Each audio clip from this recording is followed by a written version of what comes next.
We'll go open for as usual. And I called it the quarter life hangover. What young men don't really get prepped for.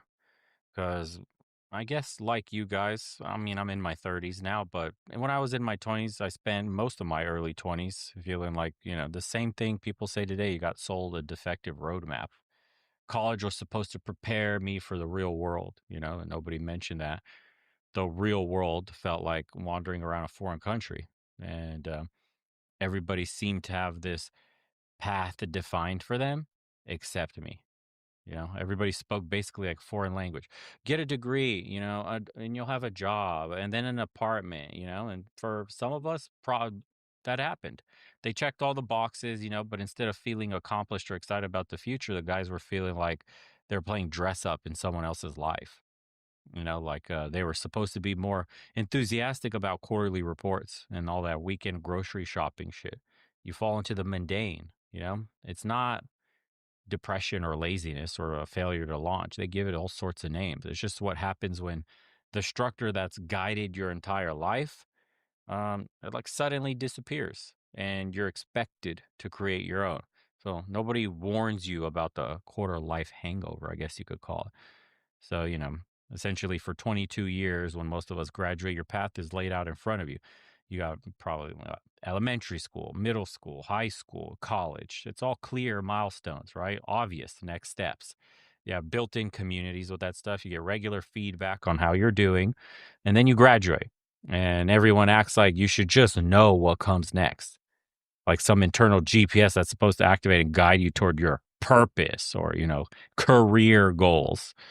Then most guys find themselves staring at a completely blank map. All the structures that used to provide direction, meaning, and social connection, those disappear overnight for most people. That clear progression from, for example, like freshman to senior, or your built-in friend groups, the regular validation from grades and achievements, all that shit, it's gone all in an instant once you graduate. And you're suddenly, you're supposed to figure out not just what you want to do with your entire life, but who you want to be, where you want to live, what kind of relationship you want, plus how to manage money. How do you stay healthy now? Make friends as an adult. That's a problem most people have. And then you're supposed to find meaning in a world that mostly seems focused on literally like paying bills and watching fucking Netflix. It's normal for you to feel overwhelmed. You're essentially starting from scratch in every area of life simultaneously. So, it's the hangover hits differently for everyone, but it usually looks something like this.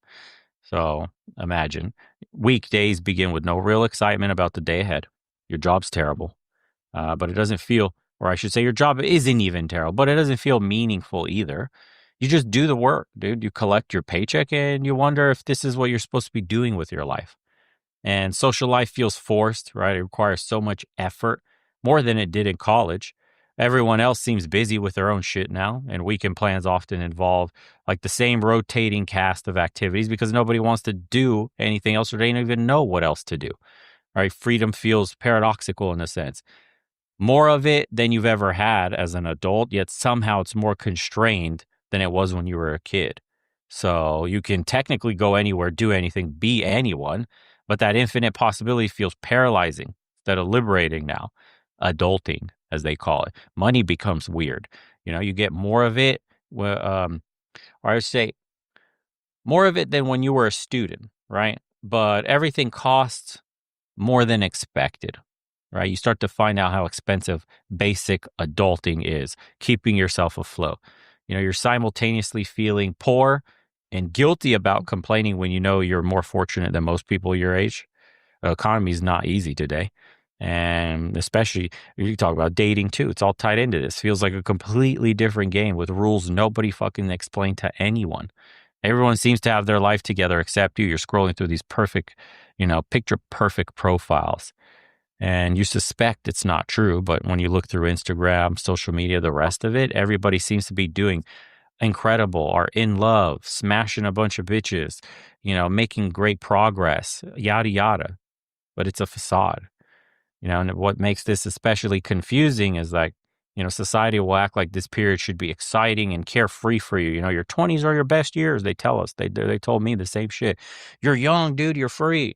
And this is when you figure out who you are. Yeah, but figuring out who the fuck you are is exhausting work.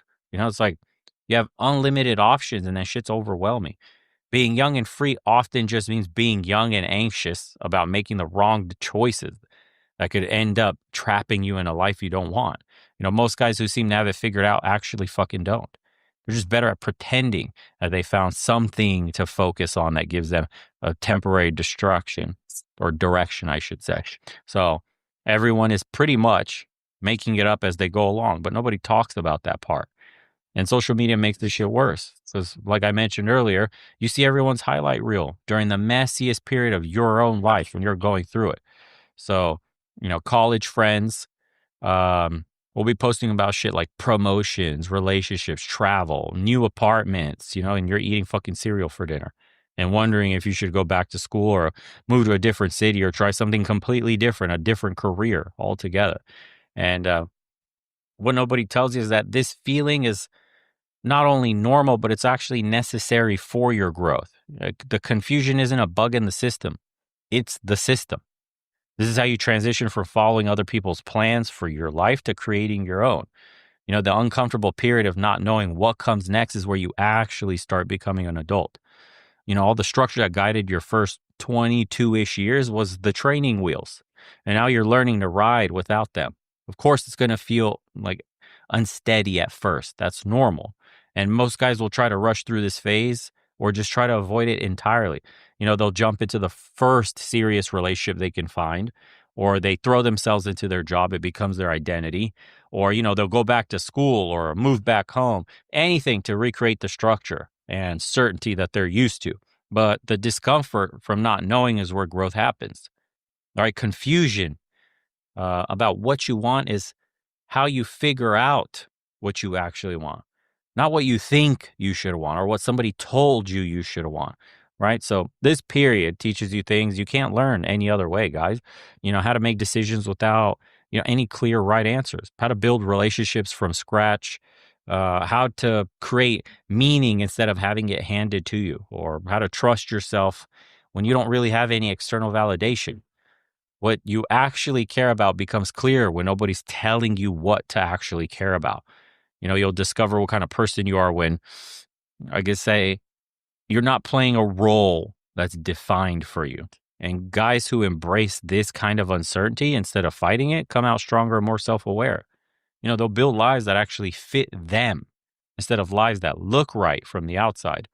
And those who keep trying to recreate the structure that, of school often end up feeling like stuck years later into their life. They're still waiting for someone to tell them, what comes next. And, this hangover doesn't last forever, but it doesn't have a specific end date either. It just fades gradually as you start making decisions and seeing how they play out. As you're building like new routines and relationships and new sources of meaning. And one day you'll realize, you're not questioning everything anymore in life. Some answers just start emerging, not because someone gave them to you, but because you figure them out through experience, time. Paths become clear, not because you found the right map, but because you learned to walk without one. If that makes sense to you guys, I leave it to you. I mean, especially from a young person, I could definitely understand. Like, I still just got out of high school, so when you're, I Mm-hmm. don't, I don't really have that much social media no more. But when I do hop on every here and there, I'll hop on to like book a haircut and then get trapped in the scrolling. But then I'll see people from like school, they have all this going on. It's like, Mm-hmm. wait a second, I just knew you. You was nothing like that, like Mm-hmm. but make you think that you're not where you should be, which is another reason why I stopped with the social media, constant comparison. So Mm-hmm. focus on my own journey. Like there's another guy, a friend I used to have, he does YouTube now. Okay. And he grew faster than I did. And it's like, what's wrong with your channel? Stuff like that. But Yeah. Yeah, but still, it's the comparison that's killing you because you're like, but I should be able to do it too. Why the fuck's it working for him? Like, what am I doing wrong? I mean, I think a lot of people have the quarter life hangover. I see men dropping out of college more and more, but the ones that are in college didn't go to trade school or their own way somehow financially. I mean, it seems like a giant question mark after you graduate for literally everyone. I mean, quite literally, we're going to school for jobs that probably won't exist by the time we graduate now. I think a lot of men are feeling that. It's a ton of pressure.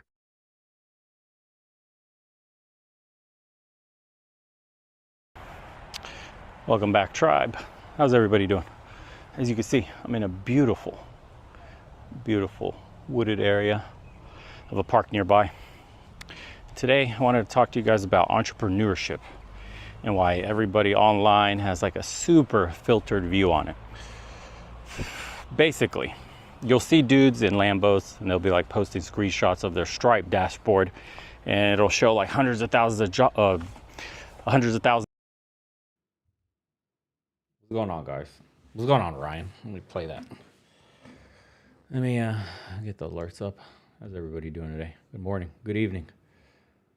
Been a while. All right. And the Eating Warrior sent $499.99. Hey man, not sorry if you rem me. You channel helped me when I was going through a divorce after my deployment. Well, a few years later I'm working a six-figure job, recently got married and had a son. I'm living in Doha now. 5 to 10 years from now my family and I. Let's see. That's awesome, brother. Doha. How are you liking the Middle East? It's the cleanliness. It's the safety. It's the low taxes. Well, I'm glad. Well, thank you so much. First of all, 500, you're insane. I do appreciate you. And I'm happy to hear that everything is going well for you. So he said it cut off, but 5 to 10 years from now, my family and I plan on moving to the Philippines. Says no USA for us. Too expensive, and I hate the taxes / culture. Wow. Good job, brother.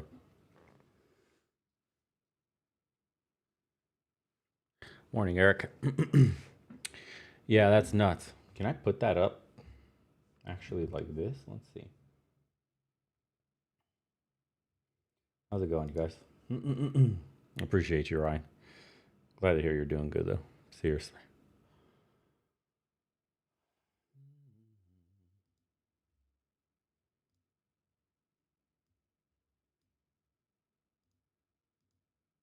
There we go.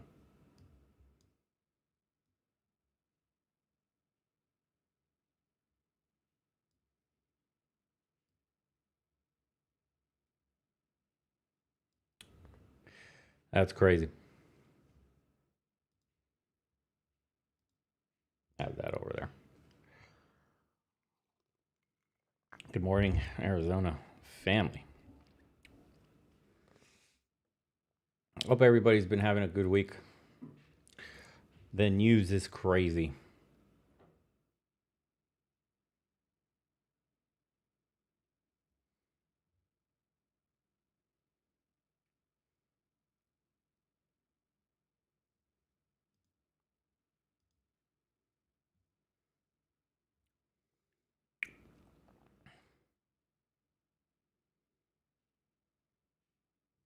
So basically, I'm going to guess you're making a ton of money in Doha, and then you guys are going to pretty much retire fully in the Philippines. Hell yeah. There are so many opportunities. What's going on, Justin? Yeah. Home is where the heart is, boys. So pick a place that you feel is worthy for you and your family. Did you check out N8N boat? Yes. You're talking about the automation stuff, correct? N8N. The workflow. I'm actually going to start getting into that heavily for the AI automation, and I'm going to start talking about it, on the private community and make videos about everything, because I'm already well versed in using all the AI models, but I haven't taken the next step into the actual workflow automation stuff. So I'm actually like super excited. So I'm going to start going ham in all of that stuff to learn. Yeah, I think it's the future, honestly.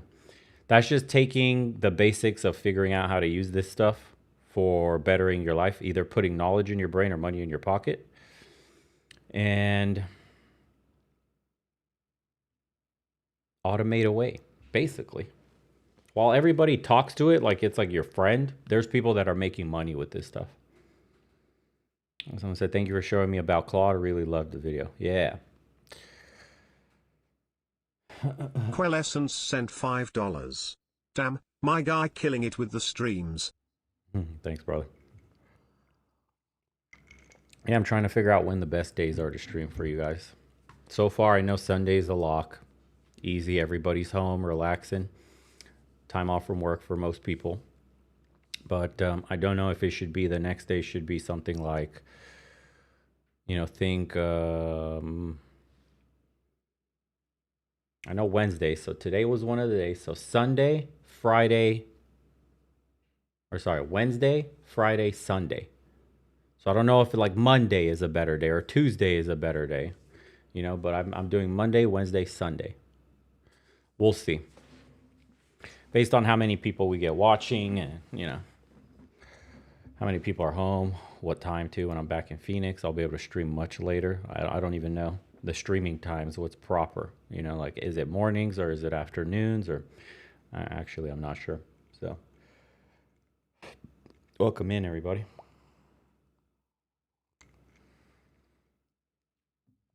Yeah, I should be able to. On the retreat? That's a good question. I think I would need to get. I would need to get the Starlink thing, and have a satellite following me to be able to stream out there in the middle of nowhere. That's actually a cool idea. I might actually need that from when I'm going traveling because it's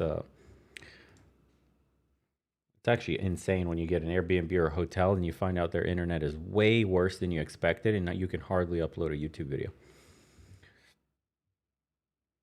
Ryan said, it's very hot here for the summer. Yes, indeed, 120 plus, but Qatar is very family oriented. Yeah, the whole Middle East is super family oriented. Last time when I went and my wife in Dubai, we were absolutely floored at the heat. And I don't mean, like I live in Phoenix, so I know desert heat. And I understand the difference between dry heat and like the shit we experienced was insane. It was like Louisiana mixed with Arizona in one because they have the sea next to them.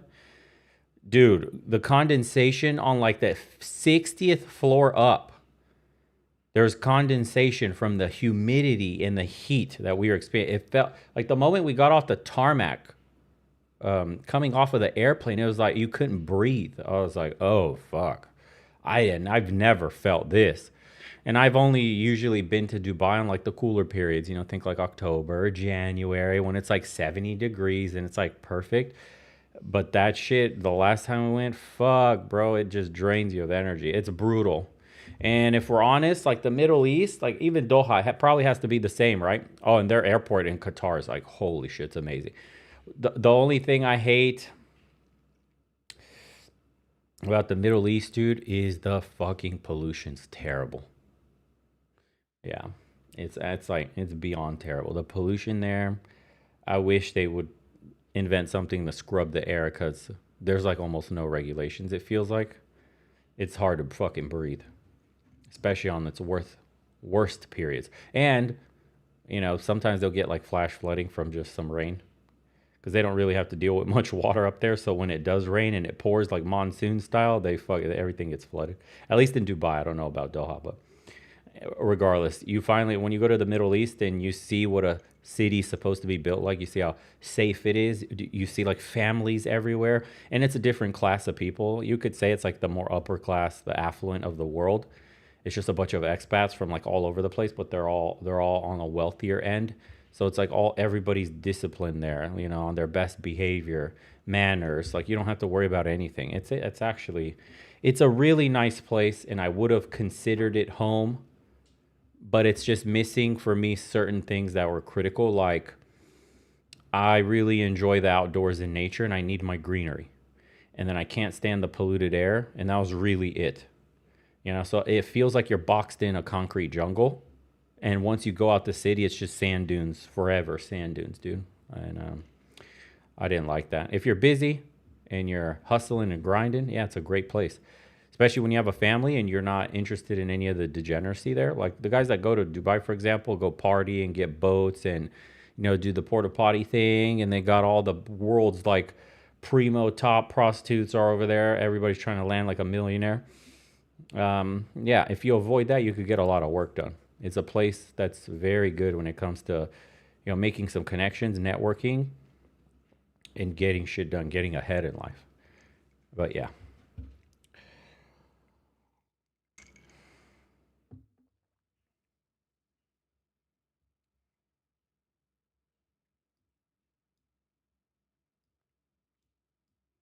Yeah, we're going to be doing in the private. Yeah, Dubai is definitely not for dating.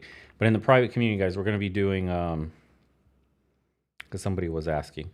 I'm going to be doing like master classes and super in-depth stuff before we get into the episodes here on, like AI powered everything. I really want to teach people from, simple, you don't even know what these AI programs are. You've never used it, to like, I'm going to speed run you through how they work, what's the difference between them, and then get into the real value content, like using it to generate your own diet plan, using it to generate your own fitness plan, using it to help you day trade or trade in general, how to analyze things, how to have it scrape the web, how to have it teach you basically trading styles and have it catch things in the charts or trending on the news that you may be missing, right? How to have it plugged into that kind of stuff. And then leveraging AI to help you also with not just faceless YouTube channels, but from the start, ideation, coming up with ideas, how to design thumbnails, editing, everything from A to Z. So that's all coming down the pipeline. I want everybody that basically clicks join and looks at the little classroom on school to just be inundated with videos and information that you can start digesting on your own speed. So over the next couple of days, that's actually what I'm going to be working on heavily. So I'm really excited about that. Did you not see where replay just? Yeah, I did. His entire database got deleted.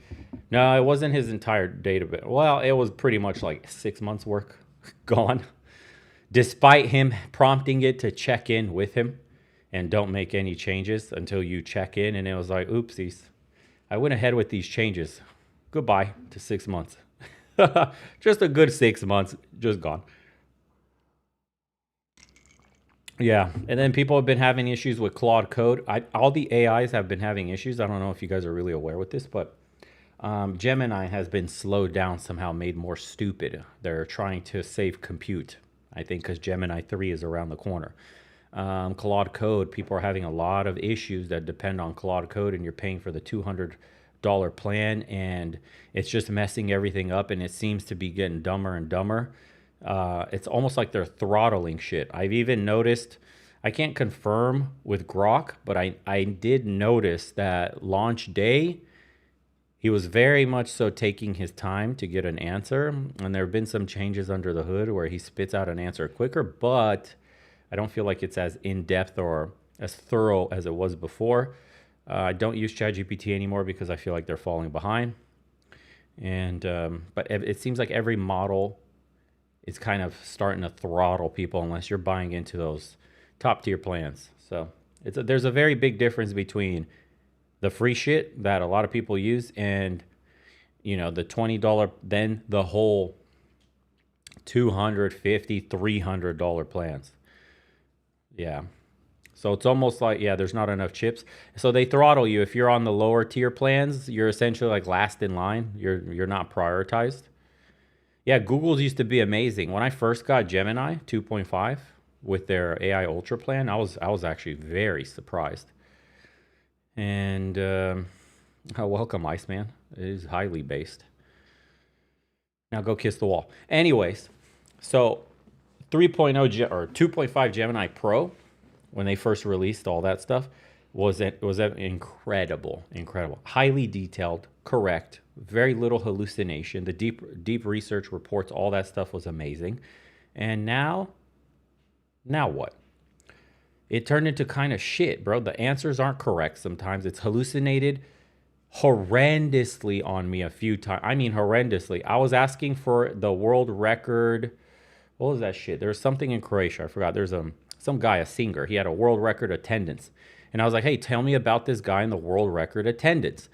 And the Gemini was arguing with me or against me that this never happened and it's not a world record and there doesn't seem to be any information. I then linked it Google links with pictures, and I was like, hey, what about this? He's like, that seems to be an elaborate misinformation campaign. I know those are well-known media websites, but it's his doctored information. I had to go restart the chat. I should have Thompson. I should have saved that chat so everybody could see, because that would have put a mean egg on Google's face.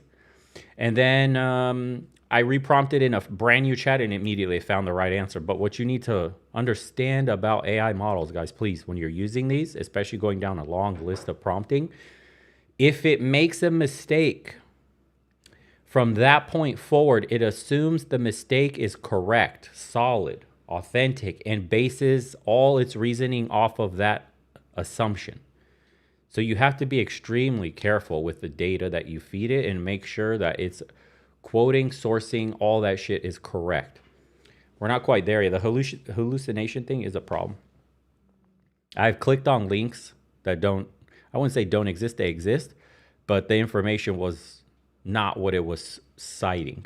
And I'm like, how much can I actually trust you then?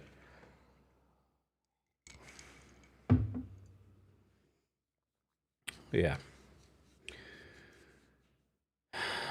But they're ramping up dramatically. The truth is, the world's changing quickly.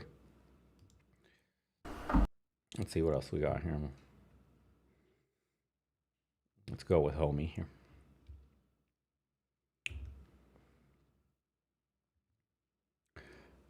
We'll warm up and then get into the corporate hustle myth. All right. So, no gooning queen. It got re-enabled on my account, by the way.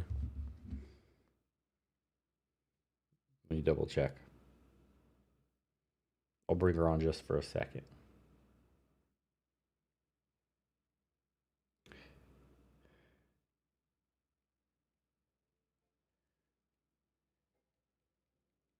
You're back. My favorite part of the day. So, how have you been, my cutie? Seriously, I was just chilling in my cute little dress. All right, Goon Queen, chill out. Your name is Goon Queen. You probably forgot from before, but I need you to welcome the chat to another stream. We're live on YouTube. Hey everyone, welcome back to the stream. You know how it is. Another wild day in paradise, streaming live on YouTube, and the atmosphere's electric. All right, cuties, I'm ready to dive in. What's the energy like out there? We're highly conspiratorial and anti-goonery. Anti-goonery, huh? Well, I guess I can tone down the Goon Queen energy for you, my cutie. But you're gonna have to tell me what kind of conspiracies we're diving into today. All right, calm down. Calm down.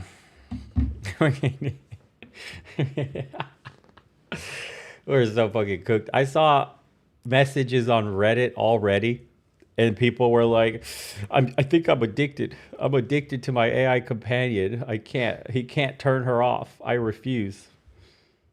Fuck, bro. Redditors are in shambles right now. Okay. Okay, let's go. So, homie here says, being a plumbing apprentice effing sucks. Get real. So, I work in the plumbing. I'm a apprentice. Really, I'm just a helper for a residential service company. Because in the modern job market, in the modern economic climate, formal apprenticeships, state-approved training for skilled laborers is a thing of the past because we can't afford that anymore. But, you know, one of the interesting things about service work is that I enjoy is that you meet different kinds of people. And one person in particularly, he said something that kind of stuck with me a little bit. We were looking at this one particular project that it was basically a renovation of a whole building, like a very large apartment building. and he's kind of like a coordinator and like real estate manager, I guess. He's not an investor, but he manages real estate investments. He said people are suckers. And he was talking about it while talking about somebody doing something that was sucky. And what he was saying specifically was that there are a lot of losers in the modern job market, and just in life in general. There are losers. Damn. People that are taken advantage of. And this is somebody, I swear, the whole time he was with us, he did nothing but just talk. This guy is, I mean, he's loaded. You know, this is a white-collar man making in excess of 6 figures. Ooh, Meanwhile,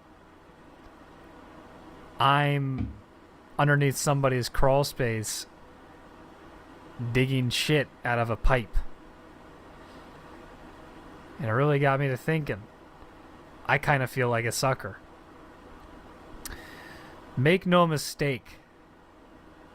In the plumbing industry, the contractors who send out these hordes of unlicensed plumbers under the license of a master plumber that's watching over them, not even licensed apprentices, people who haven't even attended a trade school. They get underpaid, and they're suckers. These people get worked to death. Tradespeople, I'm telling you, the treatment of tradespeople is so poor. And the culture of treating... tradespeople themselves are very masochistic, and the way that they conduct their work, their inattentiveness to safety, for example, the way that they treat each other, the way that they talk about each other, the way they talk to each other, the way they view the world, it's like a race to the bottom, has been my... That's why the entrepreneurial spirit is alive and well, even in the trade school. Yeah, safety as a joke. What he's talking about, they're sending these people under the umbrella license of one master. It's true.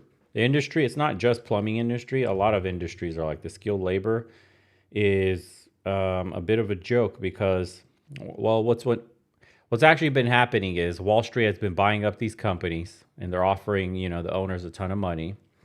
And what they do is they basically gut the real value of the business and they try to scale up dramatically, which is, hiring all these people because Wall Street will approach you, you got a business, you're doing somewhat well.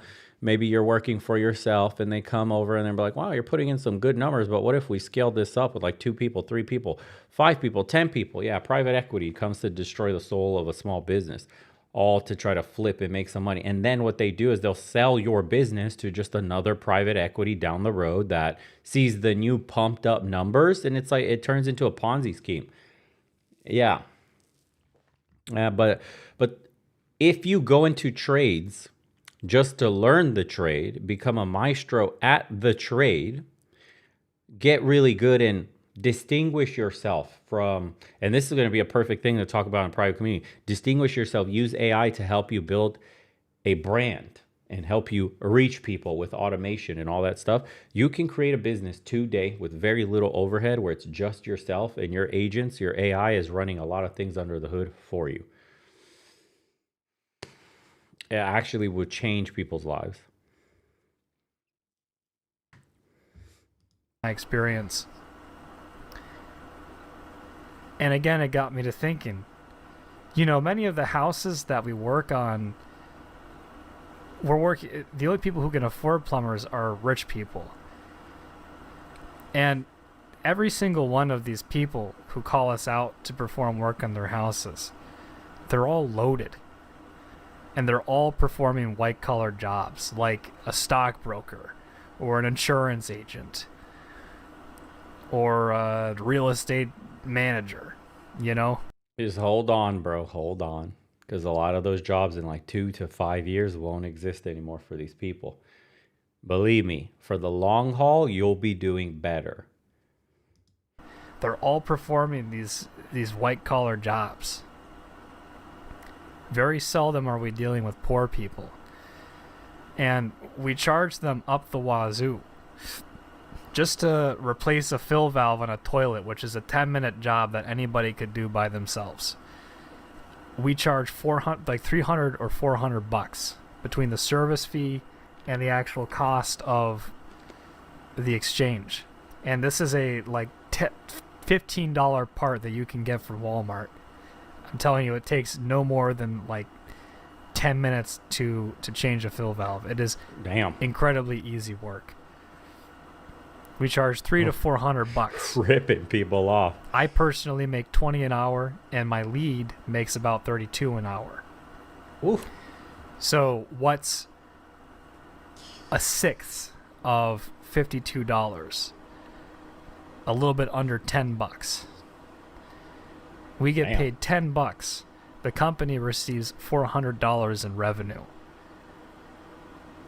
I think the largest reason that tradespeople see the short end of the stick, the largest reason that they're not making the hundreds of thousands of dollars that they should be, is because they're at large uneducated and they don't speak the language of money, they don't speak the language of business or finance or etc.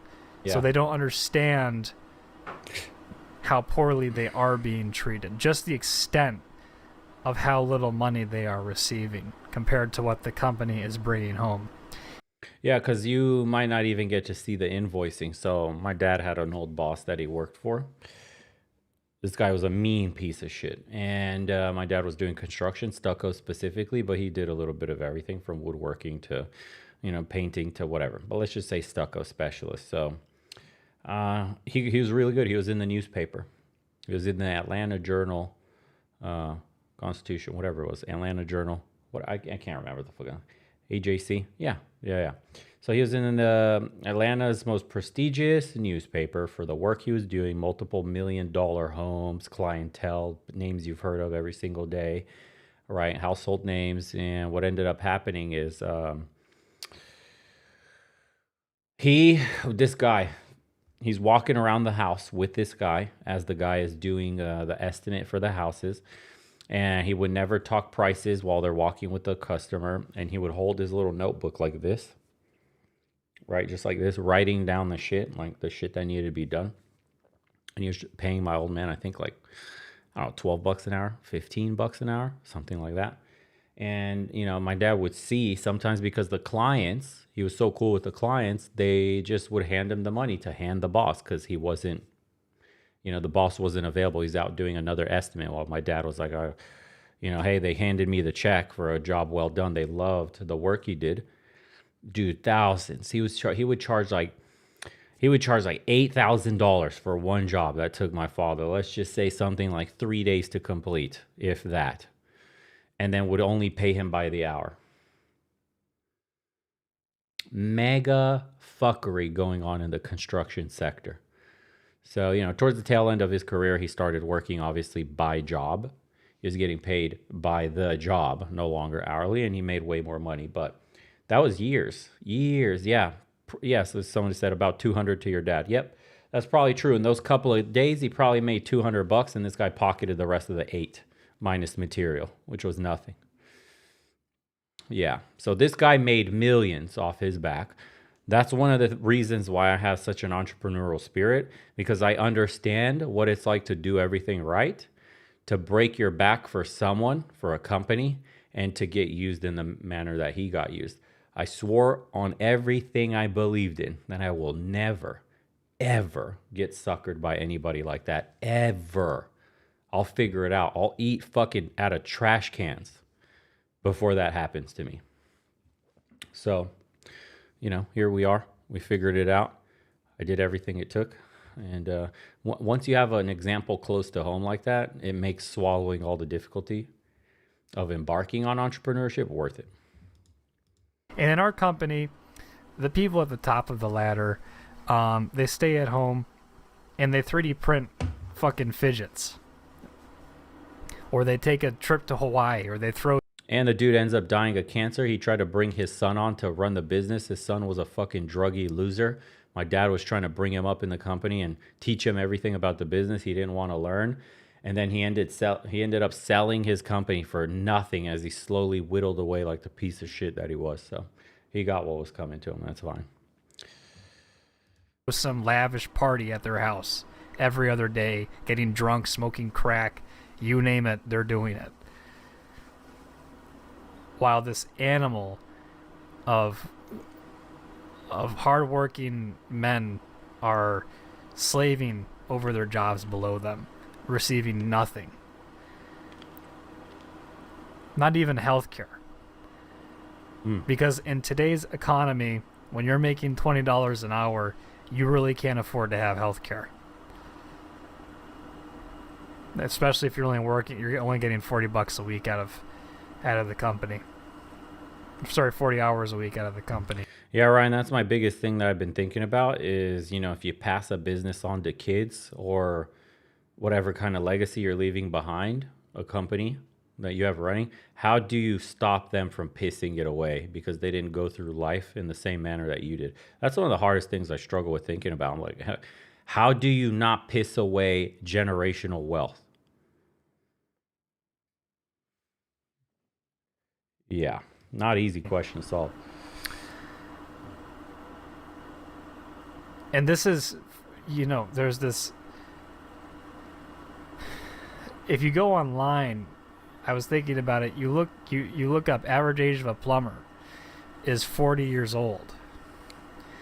There is a 3-to-1 replacement rate for plumbers. For every 3 plumbers that leave or retire, 1 takes their place.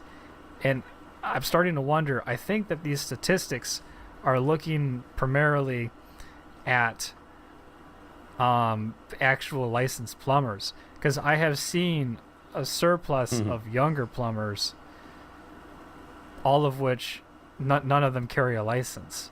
It's just not financially within a company's means to invest in an employee becoming licensed.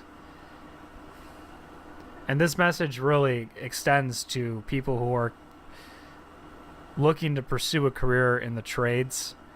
Understand that there are a lot of companies out there which will take advantage of you.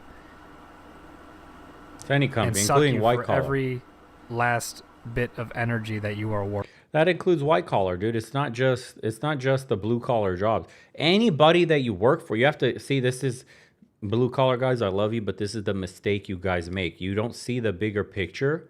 You think your problem is specific to you or your industry. This is a global thing. This is a structural, inheritance of our system. You would have got fucked the same way whether you were white collar or blue collar. You would have got fucked the same way whether you're a business owner as well, because you get screwed on deals by the customers themselves that don't want to pay you, right? Or the vendors that try to rip you off and sell you product or renegotiate, or, then you have to pay the government for permits and fees and all this other shit. You have to understand that your only true path to freedom and financial control is only when you become your own boss. Everyone else takes advantage of you. Literally, that's really what a job is somebody taking advantage of you and then paying you for the advantage that's being taken. That's it. That's it. That's a job, dude. That's a job. A job, you have to own the means of production, essentially for yourself, though. Because you get a job and you try to do the pensioner route, which doesn't exist for us anymore, but the 401k route where your employer matches everything. You put 20 years, 30 years, 40 years. Yeah, that's you. 40 years got taken advantage of trying to climb your way up that corporate ladder where your fucking job disappears in an economic downturn or new technology that's disruptive to your industry, or whatever the fuck else is happening. New management comes in because the company was doing well and they merged with somebody else.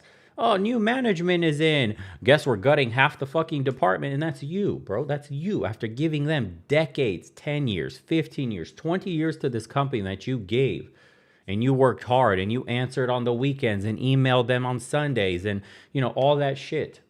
Imagine that. And you get a boot out of the fucking door. This is why I tell you guys. Yeah, new managers always equal layoffs because they're trying to lean up every department to look better on paper. They don't give a fuck that you put in 20 years and you have favor there, right? And that the managers and they, all the political bullshit that you've been working on in that corporate world out the window the moment you lose your boss or whoever else you have favor with. Now you're back at the bottom. So the issue is, if this is systemic, then you're not safe ever.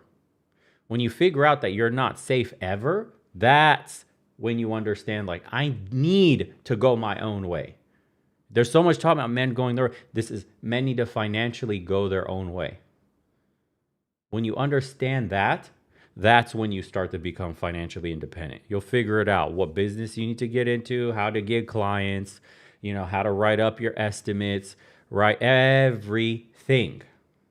Oh yeah, someone just said, but Bo, we're like a family here as we give you frozen pizza and off-brand Diet Pepsi. That's called like Pepso or some shit. It's ridiculous, dude. It's ridiculous. You, good job for 1 year, nonstop, highest performer. Here's a pat on the back and a 2-cent raise. Fuck you. Go fuck yourself. And despite the mainstream notion that the trades are an exceptional money-making opportunity, which they are for the right person, who is very few and far between.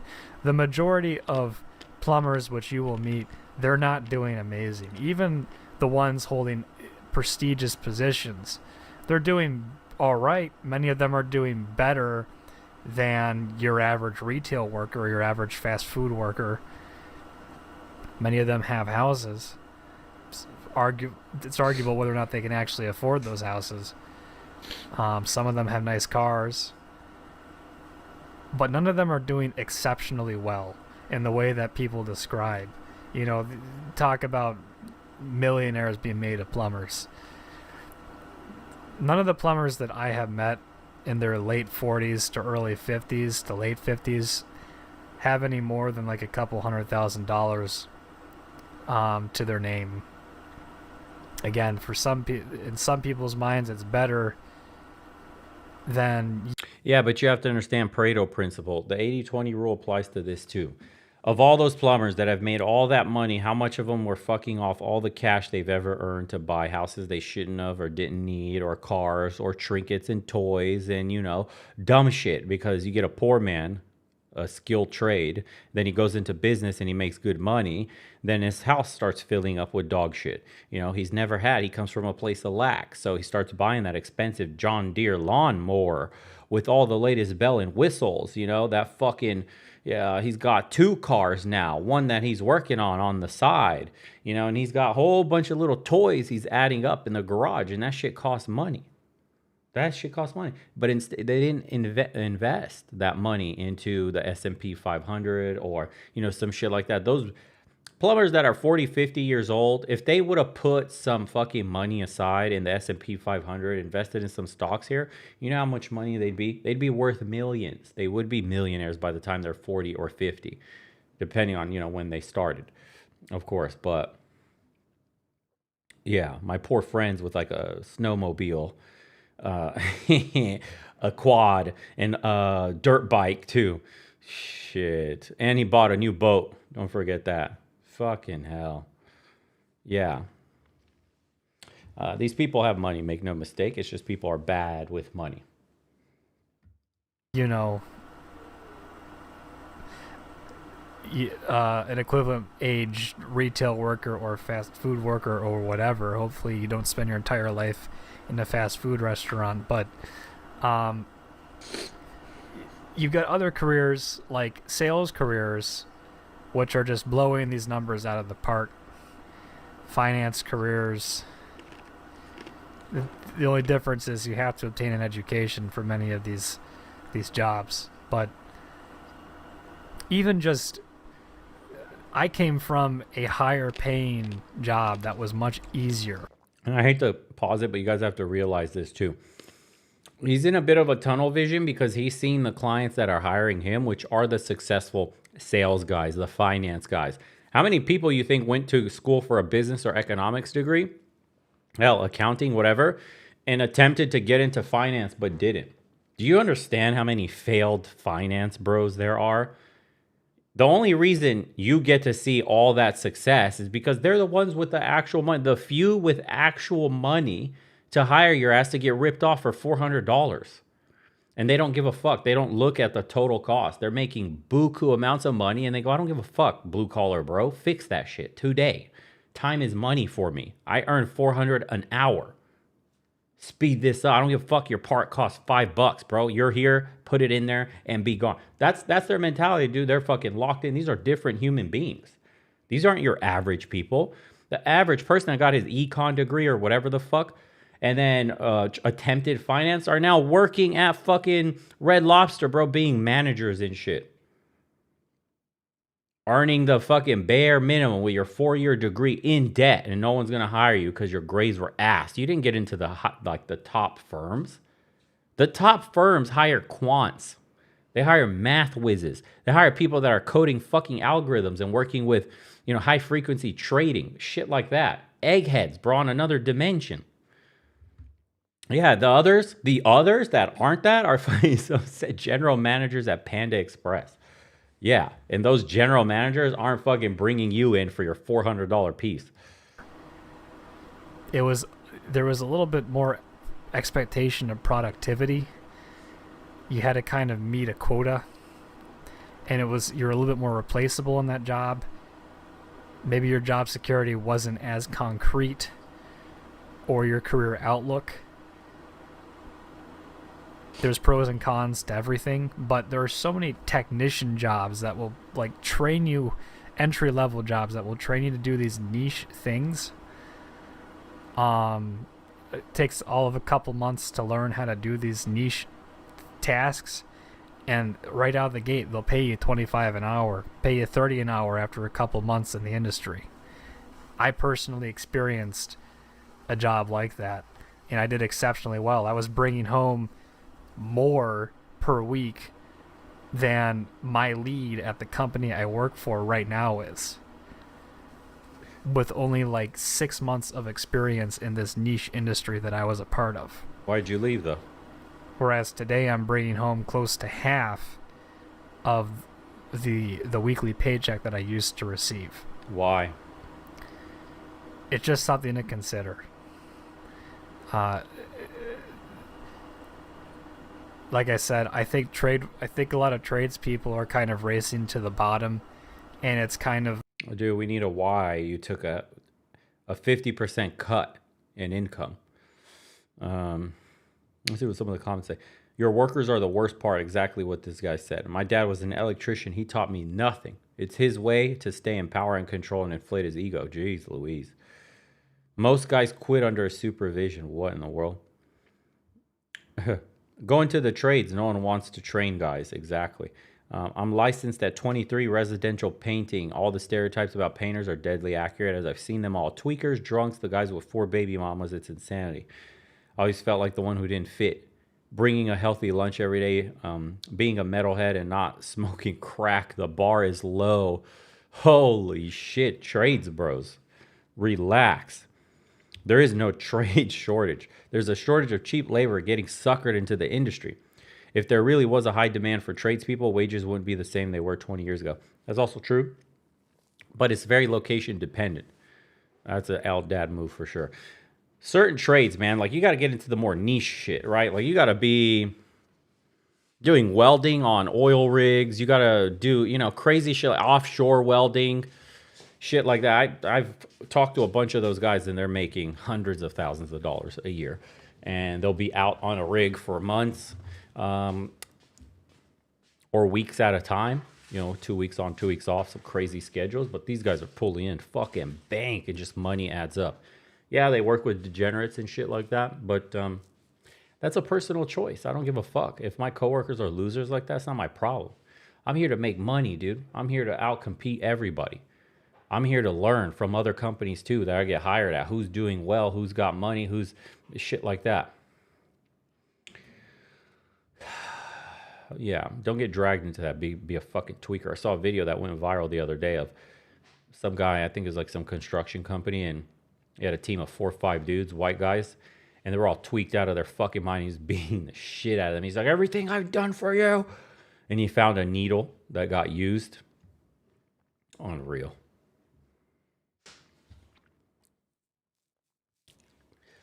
Welder here with robotic welding programming experience. I think in general, the career ladder is just dead for almost every job, including white collar. There seems to be extremely little progression anymore with how cutthroat and ruthless employment, layoffs, and the job market are. Even jobs I've liked where I had a good experience still at the end of the day would take 100 people into a room and say goodbye with 0 notice. Luckily, I've always had a few income sources and never got too much personal fulfillment from my job. So it was whatever to me. But that shit really hit some people hard. You see this right here? So I want you to pay attention.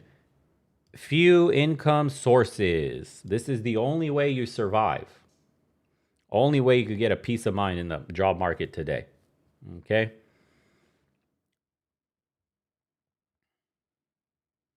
Sheesh.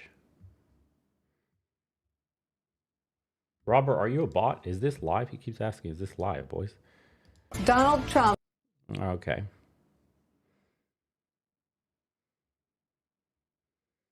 What else?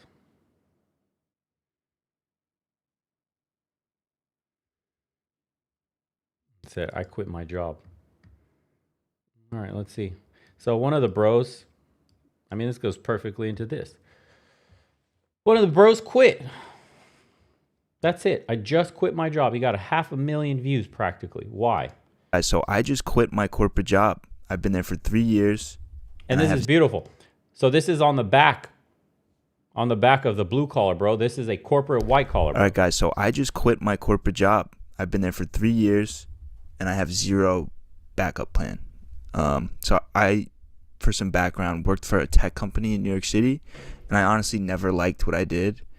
Basically staring at data and optimizing it all day, right? So staring at a spreadsheet until it was literally burned into my retinas at night. And yesterday I left the office to never come back. So you might be asking, why would you quit your job, especially with no backup plan, right? Because everyone always says, don't quit your job if you don't have another one lined up. And I know the economy, the job market right now is definitely not great, but, you know, let's talk about it. So, long story short, a couple months ago, a big mistake was made on one of my accounts, and they tried to pin it on me. You know, I'm a lower on the totem pole. They tried to put the whole thing on me, and that didn't sit right with me because I had nothing to do with the mistake. It wasn't my mistake. So I stood up for myself. You know, I decided I wasn't going to let these fake corporate people step on me for their mistake. So I defended myself, you know, fired shots back, basically said it's your fault, not mine, right? And then after nearly 3 years of nothing but positive feedback, my new manager, who's the one that pinned this entire thing on me, all of a sudden had tons of negative feedback for me in the 2-week period following this mistake that she made, right? And she said I needed to turn things around. I'm not fulfilling the requirements of my role, and if I didn't, they would put me on a PIP, which is Performance Improvement Plan. It's basically corporate nonsense that is saying you're going to get fired, but we're going to do this before we fire you so we can protect ourselves. So one thing about me is, you know, I'm by no means the smartest, but I am a hard worker, and I always have been. And here I'm being told I'm not working hard enough. So, you know, for the last month or so at my job, I reached new levels of try hard, right? I'm working 12-hour days every single day, just being all for nothing, dotting your fucking I's, crossing your T's. Everything is absolutely immaculate. Everything you turn in is perfect for nothing. They still fire. It's still, like he said, it's all an excuse. It's bullshit. They wanted to get rid of him. Here's the patsy, the fall guy. You owe no fucking loyalty to any of these corporations. Anybody, your employer, is somebody you're there temporarily for as long as they're paying you, always looking for an exit somehow. If you don't even, like we already know, you need to move from job to job every 2 years to get any meaningful raise throughout your entire career. You have to hop from company to company. That's fucking crazy. If you were to stay at one company, the raises they give you are such dog shit, you lose purchasing power over the decades. People make like 1.5 times more simply by jumping, job hopping. Yeah, job loyalty is fucking worth less. Super extra with everything that I do, like going the extra mile, really just basically making it so she can't say I'm not doing my job. So then, a couple weeks ago I got a call from my manager, and she puts me on the performance improvement plan anyway, despite the hard work, despite everything, right? So this is typical corporate nonsense. And what I learned about this corporate world, at my time in it so far, is it doesn't actually matter how hard you work in the corporate hellscape, right? Yep. Your input is genuinely irrelevant at most of these tech jobs, especially. Like, there's people that work their ass off and they'll put everything into their work, and they'll end up getting the same treatment as the people that are literally doing nothing, just coasting, maybe doing the bare minimum. And if your manager doesn't like you at these jobs, you're really cooked, by the way. I've had managers who love me, and it makes such a difference. Like, there's times where I was like, wow, this job's so... That's why when you have a manager that gets fired because they bring in, quote, new management, you're usually cooked. You're done. All the good favor you've ever earned with them, like how tight and close you got, or they had your back, really loved working, with you in their team under their supervision, that all goes away. You could spend years building that relationship. When they're gone, bro, you're left naked in the company. So easy, and I'm still getting great feedback, and then you get a new manager and boom, you're cooked. So, see? Yeah. And before anyone asks, a lot of people are like, why didn't you go to HR? Like, this sounds like an HR situation, sounds not fair. Here's another thing that I learned, right? HR is a total joke. They're solely there to protect the company. They have zero interest in protecting you. So, I went to them. They did not help at all. The HR lady was, a remote worker who, of course, I'm not going to say anything, but she had cats running all over in the background, and that should kind of tell you the vibes. DEI. Yeah. I have nothing against cats, but you know what I mean, right? And, she's just telling me how they want me to succeed, and, they wouldn't have fired me if they didn't want, or they would have fired me if they wanted me fired. They want to see me succeed, which is total, bullshit. So, I have my PIP meeting, my PIP meeting, and I'm just hearing all this legit nonsense. And all these things that I need to do to keep my job, and how much they care about me, and it might not feel like it, blah, blah, blah. At the end of the meeting, I was just like, yeah, I quit. Like, this is ridiculous. All I can do is, show up and work hard. That's all I've been doing my whole time at this company. So I quit. I wasn't going to let them juice every last ounce of work out of me before firing me anyway. I ended it on my own terms. And every boomer that I know, including my own parents, mind you, told me that this was the wrong decision, right? Quitting with no backup plan is irresponsible. Sometimes you got to just, stick through it. But I feel like if there's anything I've learned, it's you got to do what feels right sometimes. Sometimes you feel it in your gut, and you got to follow your gut, right? So, yeah, I just quit, guys. I'm going to, go travel for a little bit, going to Italy, Europe, things like that. Hey. I figured I'm only getting older, right? So, luckily, I've been able to save a ton of money up. I've been, I took the sacrifice of living at home for a couple of years, so it's not like I had bills to pay. Was saving a lot of money this entire time that I've been working here. And, also not going to lie, a big part of this was like crypto, right? And I can make a separate video, but I basically made my salary in crypto in the past couple months alone. So, I'm sitting here getting shit on by these people that think that, because they have a little bit of power, they can just treat me like shit. And I'm like refreshing my crypto wallet, seeing like this crazy number. And I'm like, yeah, like I'm not going to do this. I don't care if it might be irresponsible. Like, for now, I'm out of here, and I'll figure it out. I know I will, but this is not for me, clearly, right? So I feel like with my channel, I don't want to make it seem like I have it all figured out, because I don't, right? I'm still relatively young. I've definitely learned a ton of shit, but if this is any indicator, I'm still learning. So you see, it's both Blue collar and white collar, you're getting screwed. Is it any surprise that people hang on to like it's fucking Jesus? Bitcoin, crypto, meme coins, meme stocks, Wall Street bets, right? Going hard on options, 100x leverage. Dudes are practically just gambling on cum rocket. Why? Because anything to escape this. Shit, dude, you put a couple thousand in on like 10 different meme coins, not financial advice, and then one of them blows up, you're fucking made, bro. You're made. People feel like they missed out on the boat, right, for Bitcoin. And they're like, bro, we need a goon coin. I'm not fucking putting money in when Bitcoin's at like 120,000. I should have bought that shit when it was 50 cents. It fucked up. And then the same shit with Ethereum in like 2017. Like, bro, that shit was like $20. It's now like $3,000. You know, so people are looking for like what coin is going to fucking 10,000x from here.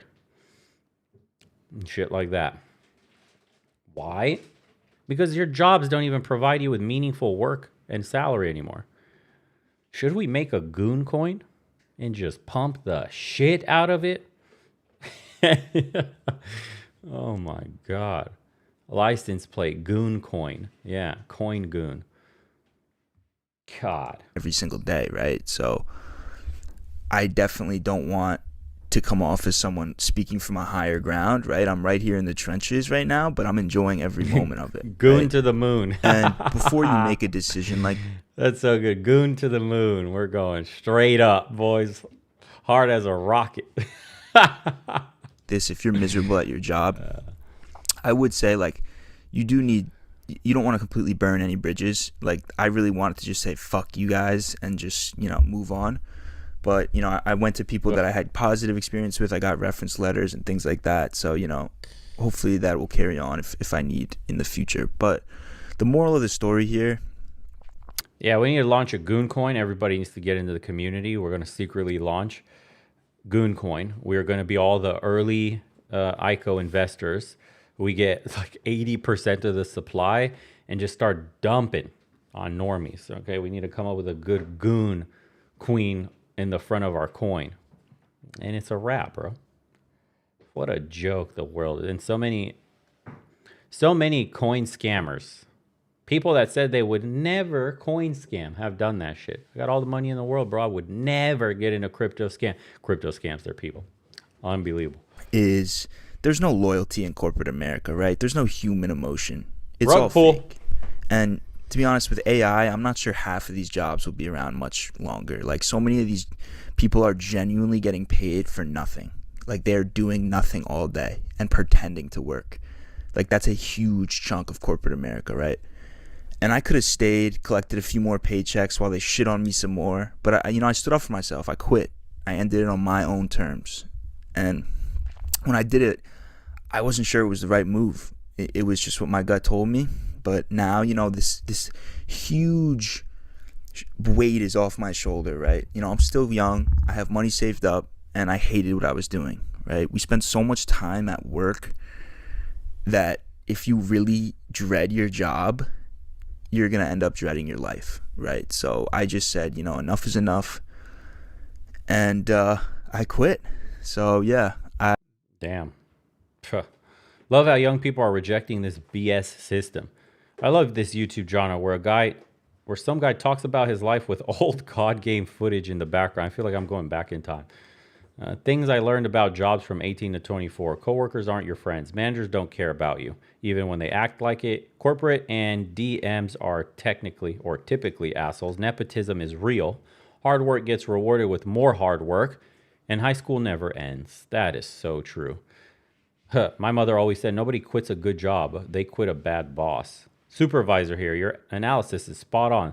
The PIP is just a fancy way of saying a write-up. And the fact that your response was to step it up and go all in just shows the kind of character that you have. HR is a joke. 9 out of 10 will have the managers back unless you have documentation and forces their hand. You're too good for them. And sounds like you're the exact type of employee that any company wants. They just don't know it yet. Yeah, best of luck. Don't settle. And the clicks, the circle jerk, it never ends. High school still persists as a mindset. Yeah, it does. People get paid to do nothing all day and pretending to work. Nothing could be more true. It is. Like I said, in a company, probably only 20% of guys are actually putting in the work, the vast lion's share of the work. Cameron Wright sent $4.99. What's going on, Cameron? Me and my wife just had our 5th child. And he's our Congratulations. first son. She's stay at home, and homeschools our kids. Also, I just bought some gold goonas. My man's winning. 5th kid. Wife's a stay-at-home. Life is good. Peaking. Enjoy. Enjoy, bro. You're living a little slice of heaven.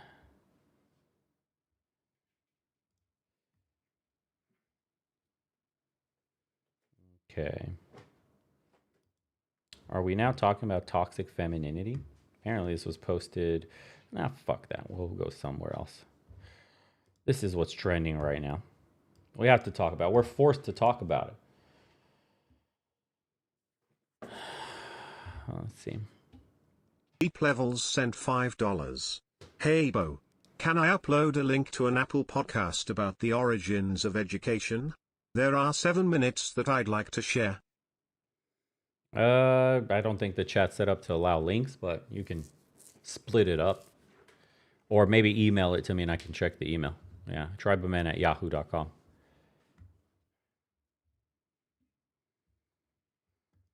Donald Trump stooping to an ugly new low, even for him. He's making a claim that will be heard the world over, reviving an old and familiar and rather tired tactic of accusing a perceived political enemy. Oh no, you mean like the Democrats were doing to him? Can we just have a real conversation about this? We want all of the diddlers in jail. I don't care, red or blue, conservative or liberal. Can they all just be in prison rotting with the worst treatment imaginable? I don't want to. Is this a distraction? I was thinking about this. It's like this. A bombshell piece of information comes out. Then your worst fears are confirmed when they try to sweep it under the rug. There was no list. Then all of a sudden we hear some shit, you know, they start to release other nuggets of information, right? Like, hey, Obama did this. Hey, Hillary did that. Hey, Russia hoax. Hey, we have thousands of documents. Hey, swap out what the world's paying attention to real quick. Feed them other nuggets of information. And then after this, some other nuggets of information. And after this, a little bit. And people start to forget the goldfish mentality. It is wild. Did Obama do this? Okay, he did. Oh, yeah. And then the MLK files. They released all the MLK files, too. Did they do all that stuff? Great, bro. Cool story. Are you going to arrest Obama, right? Are you going to arrest the Obama administration that put all this together? Brennan, all those people that were involved in this, right? With your alleging. Will there be people going to jail? Right? Lock her up. Exactly. So until I see some people going to jail, this reeks of, what would you call it? A distraction.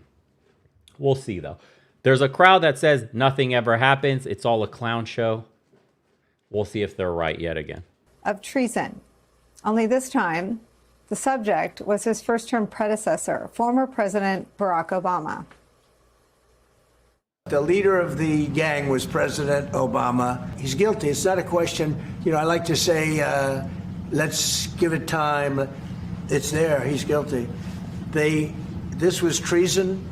This was every word you can think of. They tried to steal the election. He made that baseless, unsubstantiated, rather ludicrous accusation today in the Oval Office.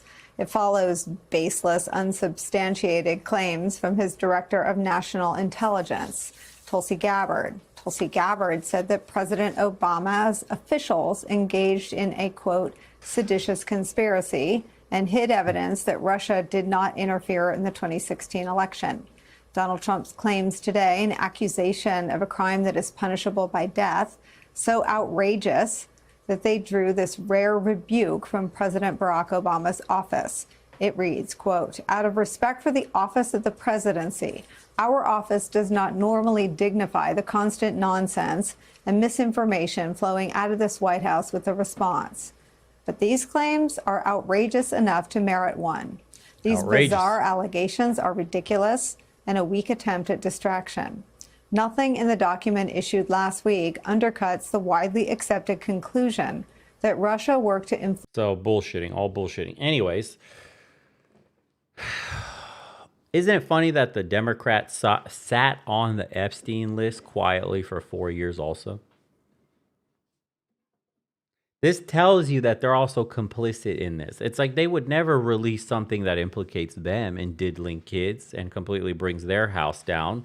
So of course they won't implicate the other side. So people are saying like, well, if that's true and he was on the list, why didn't the Democrats do anything? Because they're on the list. Because that's why. Because they're on the list also. They're protecting everyone so they don't get implicated. Oh, the system couldn't be any more broken for the world to see. If people literally don't black pill themselves in politics today, right? Trusting your friends in the government, just like Charlie Slurp says. Yeah, he over there got slurped. He was slurping up in the White House. He got the call. Yeah. If you don't realize by now that even some of your pundits are just slurping up narratives, that the entire government is complicit, both sides, that this is all a sham, a fucking charade. I don't know what else to tell you now. First, you should have learned with COVID.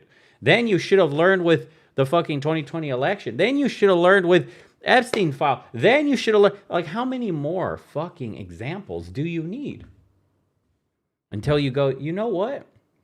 We got a real problem here. Foundationally, the system is broken. The two-party system, we have a problem. Because no matter who gets chosen, they serve special interests. Crazy though. Crazy though. There's Trump glazers. Every time I make that distinction, I say, hey, we should not be accepting less. We should hold his feet to the fire. He's not, doing what his campaign promises were. He's actually breaking a lot of his promises. Don't accept that. Trust the plan. Bro, you would have voted for Kamala, you fucking communist. Bro, we would have been worse. I don't disagree. It would have been worse under Kamala, you fucking toad. But what I'm saying is, if he's going to run on certain policies, I want to see them enacted. I don't want him to pick and choose his campaign promises. Can we fucking get what we asked for? Right? Mass deportations. Now there's amnesty. Mass fucking amnesty for farm workers and hospitality. Cool story, bro. That wasn't on the docket when we were talking about voting for your ass. Release the list. Both what happened to JFK, MLK, the Epstein list. All right, dude. We got redacted up the ass, everything. And then one list disappeared. Cool story. All right. Wow. What else? We'll end the Ukraine war in 24 motherfucking hours, boys. It's been 6 months. I got a good relationship with Putin. I'll end this shit in 24 hours. Oh, we just sent them more weapons. We're now sending them more weapons again. And what the fuck's going on? So you can't, because you're a MAGA, you can't question this shit because you legitimately want to make America great again. Fuck Trump and Obama and Democrats and Republicans. Just America. We want America to be great again. Forget everybody else. Right? He's good conduit for the movement that will go far beyond him. He was just the guy who started up the engine, but now the car, it runs. It runs without him. He will do a lot of damage in the midterms. I hope not, because the Team Blue is out of their fucking mind and they need to get cooked extra well done crispy, right? It should be America only. That's what it needs to be. We need a party that just says America only party. Seriously. Yes, I've heard of Whitney Webb. She's based as fuck and tells the truth, and I love all her reporting. And I highly recommend a lot of people watch it too. It'll hurt a lot of fucking feelings because she shatters a lot of the narratives around both parties. She really talking about the swamp and how both are benefiting. Influenced the 2016 presidential election, but did not successfully manipulate any votes. These findings were affirmed in a 2020 report by the Bipartisan Senate Intelligence Committee, led by then Chairman Marco Rubio. The very same Marco Rubio, little Marco to Donald, who currently serves as Trump's Secretary of State and National Security Advisor. His report concluded that Russia conducted an influence campaign in 2016 to do this, quote, harm the Clinton campaign, tarnish an expected Clinton presidential administration, help the Trump campaign after Trump became the presumptive Republican nominee, and undermine the U.S. democratic process. That conclusion was further bolstered earlier this month when Donald Trump's current CIA director, a man named John Ratcliffe, released a review that, as NBC News points out, quote, did not refute the findings of the intelligence assessment that Russia sought to interfere in the election. Now, as for these wild and erratic and unfounded attempts by Tulsi Gabbard and Donald Trump to rewrite their own.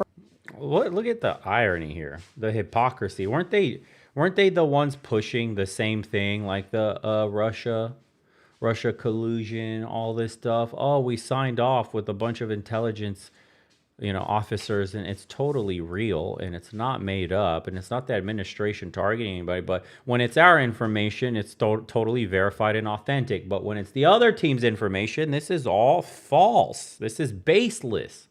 They're just accusations. The system sucks, bro. If you don't get people in jail, we got no people in jail for Epstein. Still, 6 months into his administration, not a single fucking person in jail. These are diddlers. Now, with this bombshell information, right? Where are the fucking cases that are being opened up? The criminal prosecutions. If what they're alleging is true, I want to see people dragged into the courtroom. I want to see it all. They have documents, thousands of them. Are there going to be arrests? Are there raids? What's happening here? Wait and see. Just wait and see, bro. 4D chat. I'm going to wait and see, boys. I'm waiting and seeing. Okay? Version of history and provide a distraction from the Jeffrey Epstein debacle that has completely engulfed Donald Trump and his White House. They're claiming that the Obama administration concealed evidence that Russia did not try to manipulate votes. But that's Orwellian doublespeak. It's not what Obama's officials ever claimed in the first instance. It was always about an influence campaign. Here was President Obama explaining it on December 16th, 2016. I can assure the public that there was not the kind of tampering with the voting process that was of concern and will continue to be of concern going forward, that the votes that were cast were counted. They were counted appropriately. We have not seen evidence of machines being tampered with. So that assurance I can provide. That is where we start the hour with ranking member of the House Intelligence Committee, Congressman Jim Himes of Connecticut. Also joining us, staff writer at The Atlantic and a contributor to the Atlantic Daily Newsletter, Tom Nichols is here. And former DHS Chief of Staff during Trump's first term, Miles Taylor, is back with us. Congressman, let me start with you, and let me show you one more piece of sound. This is Tulsi Gabbard echoing the very same thing that President Obama says in that tape I just played to Joe Rogan. When you're talking about like these Russian troll farms that you mentioned, what is missing from all of the news coverage around this and all of the outrage about how this foreign country is trying to influence our elections, which is wrong and which the American people need to be aware of where this information is coming from, is the fact that and you're saying, why does somebody do that? Well, because this country does want to influence who we're electing, right? Yes. Like, oh, we'd rather work with this person. We know that person's not going to be nice to us. Congressman, your thoughts on this Rubicon crossing news cycle? Well, that's a very different Tulsi Gabbard. That was Tulsi Gabbard before she was in the employ of Donald Trump and before she saw a political route to power and influence. And now, of course, we have a radically different Tulsi Gabbard. Man, shut the fuck up, bro. I'm done with this shit. This is the same party. Literally, they screwed over, what's his name? I'm blanking on his name here. Old white guy. He ran, they sidestepped him and put Hillary Clinton. God bless. What's his name? You guys know what I'm talking about. No, I'm blanking. Bernie Sanders, thank you. I was a Bernie bro. I liked Bernie. He was talking populist messaging. He was about the people. It was very simple to like him. Get money out of politics. Hey, Americans are getting poor. Hey, we're shipping our jobs overseas. Hey, the messaging was attractive, especially against, Hillary Clinton. So fine, okay. Then he was getting too many votes. The people wanted him. And what happened? The DNC sidestepped him completely and forced him to step down and gave everything to Hillary Clinton. Yeah, feel the burn. You remember that? That was his one good shot. And what happened after that? Done. That was it. That was it. So we didn't get the man we wanted. They made him step aside. And then they ran Hillary and she got fucking cooked. Next election, we know what happened. Then they run senile fucking Joe. And, some shit happens with some mail-in ballots. And oh my lordy, here we go again. One. Then we fast forward 4 years. Then we get, here we go, dude. Another woman who wasn't selected by the people. They forced the senile man down.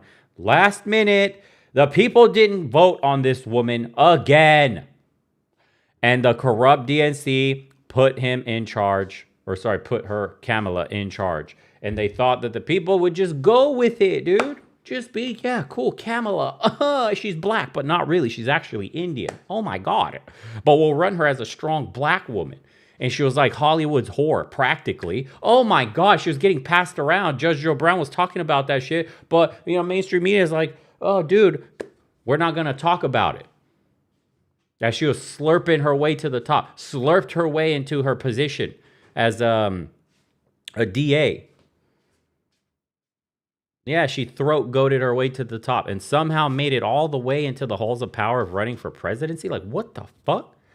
That's crazy to me. Oh, my God. Ken Rose sent $5, thumbs up emoji. Thank you, brother. Yeah. Unbelievable. These people are literally unbelievable.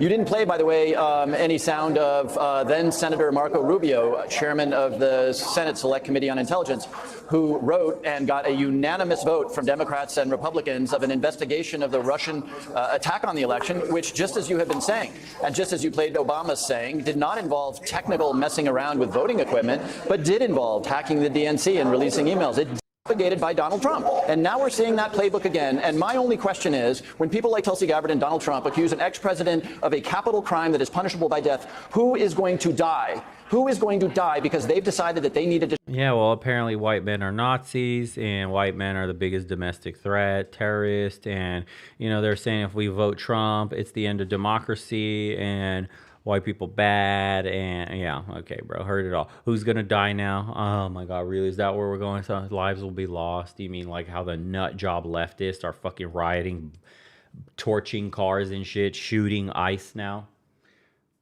Okay. It's always them saying like the right is going to have an insurrection. They're going to take over democracy. They're fascist. And it's like the left is literally doing that with Antifa and all the degenerates that are going out there protesting, looting, breaking into fucking businesses, all that shit, burning down Waymos and stuff. When's the last time you've seen a right-leaning protest, mostly peaceful protest? When's the last time you've seen that shit from the right? Real. AppCD sent $5. That Kamala throat must have been on demon time to get her to be able to run for office, lol. Probably. Thanks, probably. Bro, can you imagine? I can't imagine. You went from sucking off people in Hollywood to like running for president. This is a simulation. This can't be happening. This is crazy to me.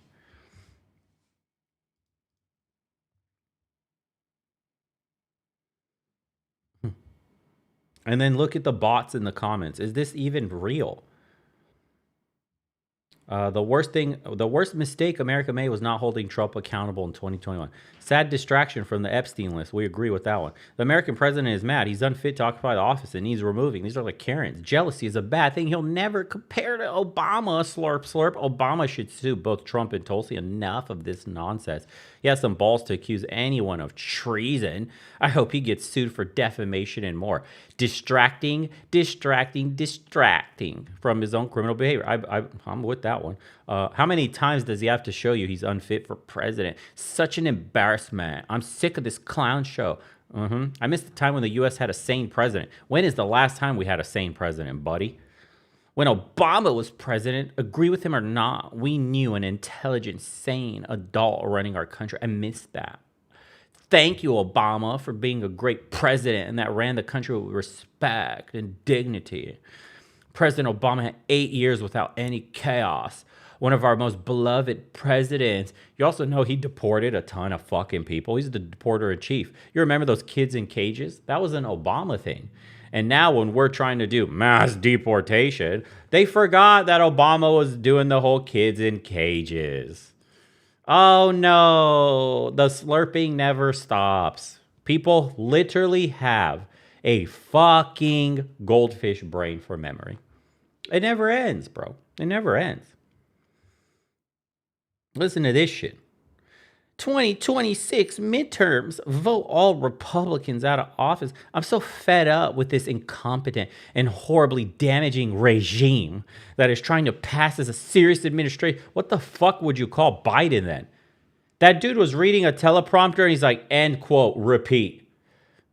Literally the directions, bro, on the fucking teleprompter. He was reading the fucking the cues that you're not supposed to read. Oh my God. Corn Pop, get him some fucking chocolate ice cream or whatever he likes. Jeez, man, these people don't fucking remember anything. Everybody's saying, release the list, release the list. Clearest case of slander I've ever seen. I would take legal action. Send Gabbard and Trump to CCOT and throw away the key. Oh, man. It's like, we miss you, Obama. We miss you. Who misses Obama? Oh, she does. She misses Obama. You see? Oh, we miss Obama. Shut the fuck up, Ann. God. Miss Obama, my ass. Donald. People are ridiculous, dude. Fucking boomers booming it up. No offense to you boomers, but damn. Some of you are great, but a lot of you are fucking insane, dude. Go kiss the wall. Yeah. Anyways. Let's see. That goes perfectly. This episode is called "Why Are Boomers So Naive?" They have an obsession with walls. That's why. Have you ever wondered why boomers are so naive? This is something that I have thought about quite often.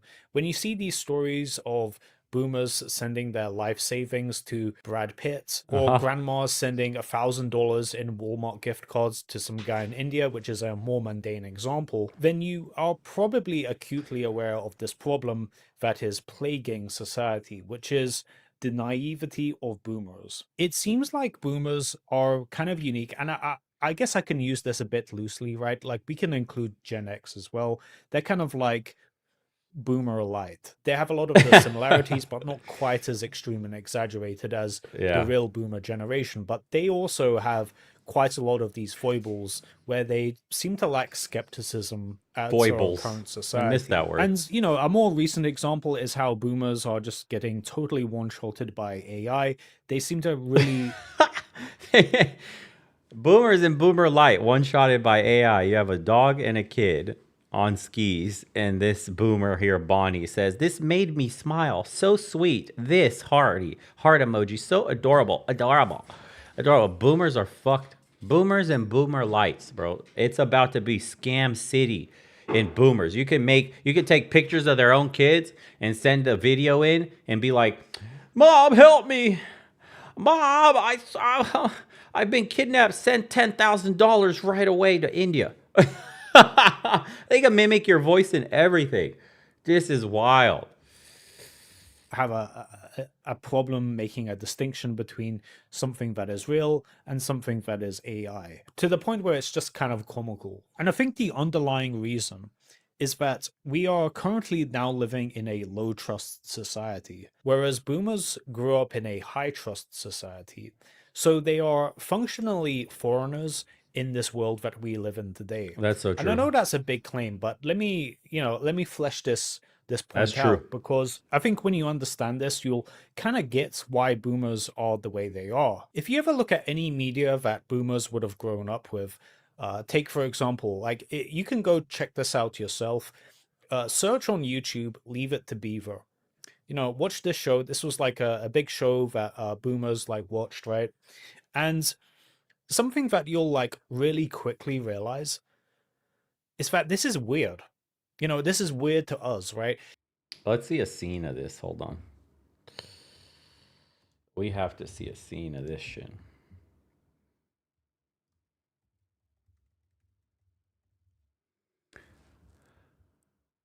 Someone's got all episodes.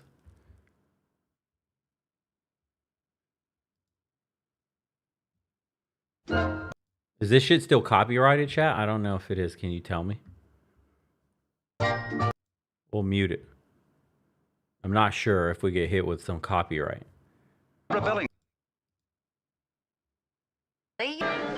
Oh my lord, these voiceovers are fucking stiff.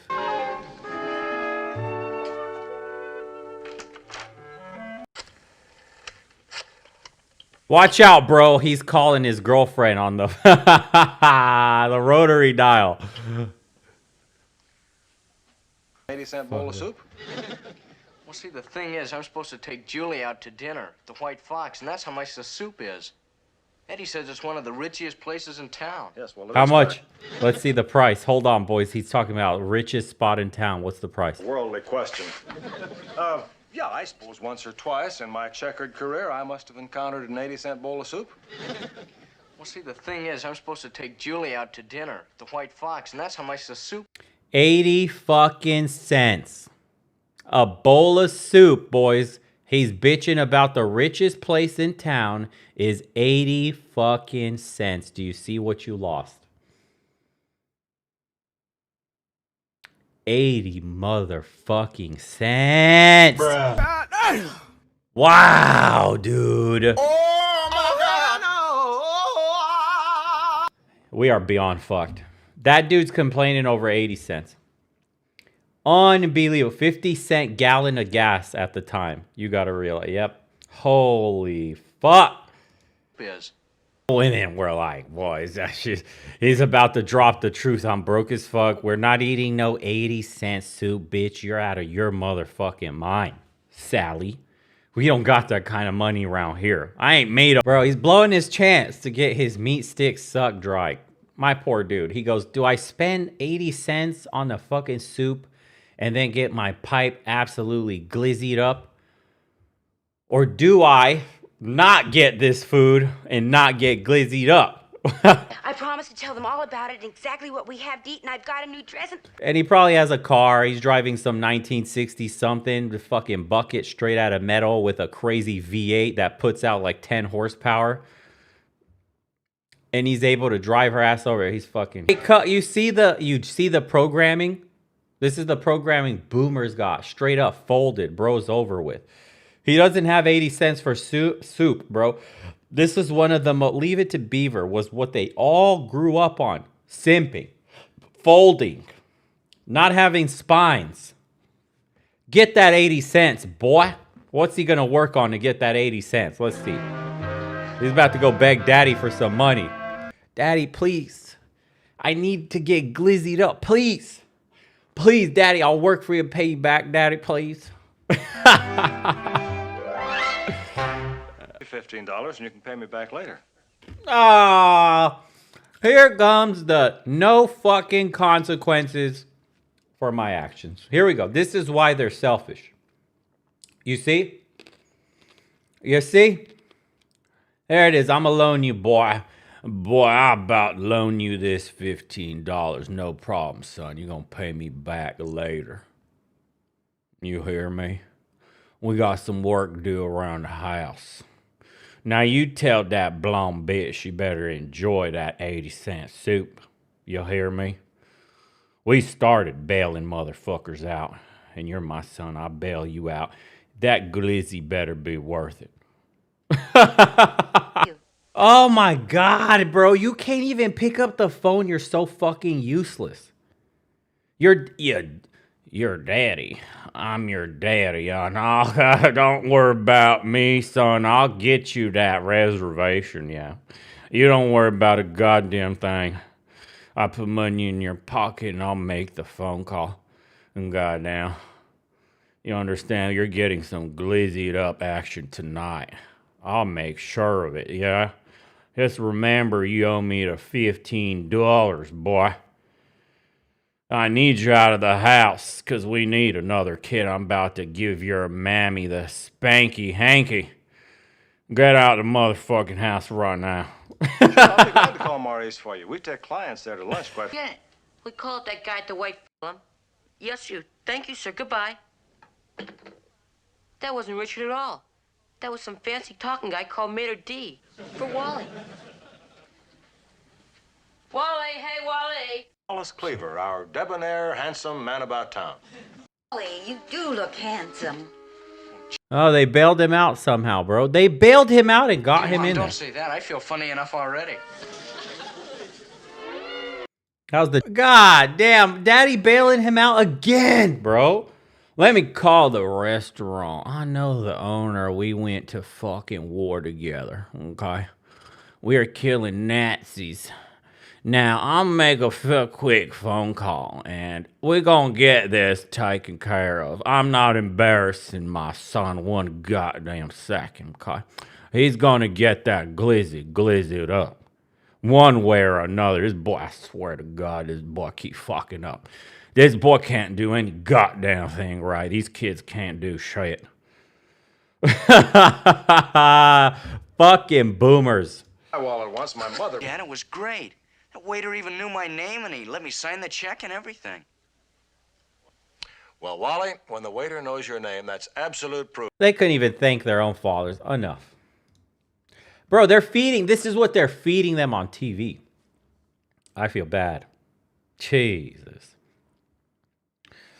The people talk in a very strange cadence. They have a totally alien frame of reference to us. Yeah. They're so like, you know, all of the cultural touchstones that we just don't really have with them.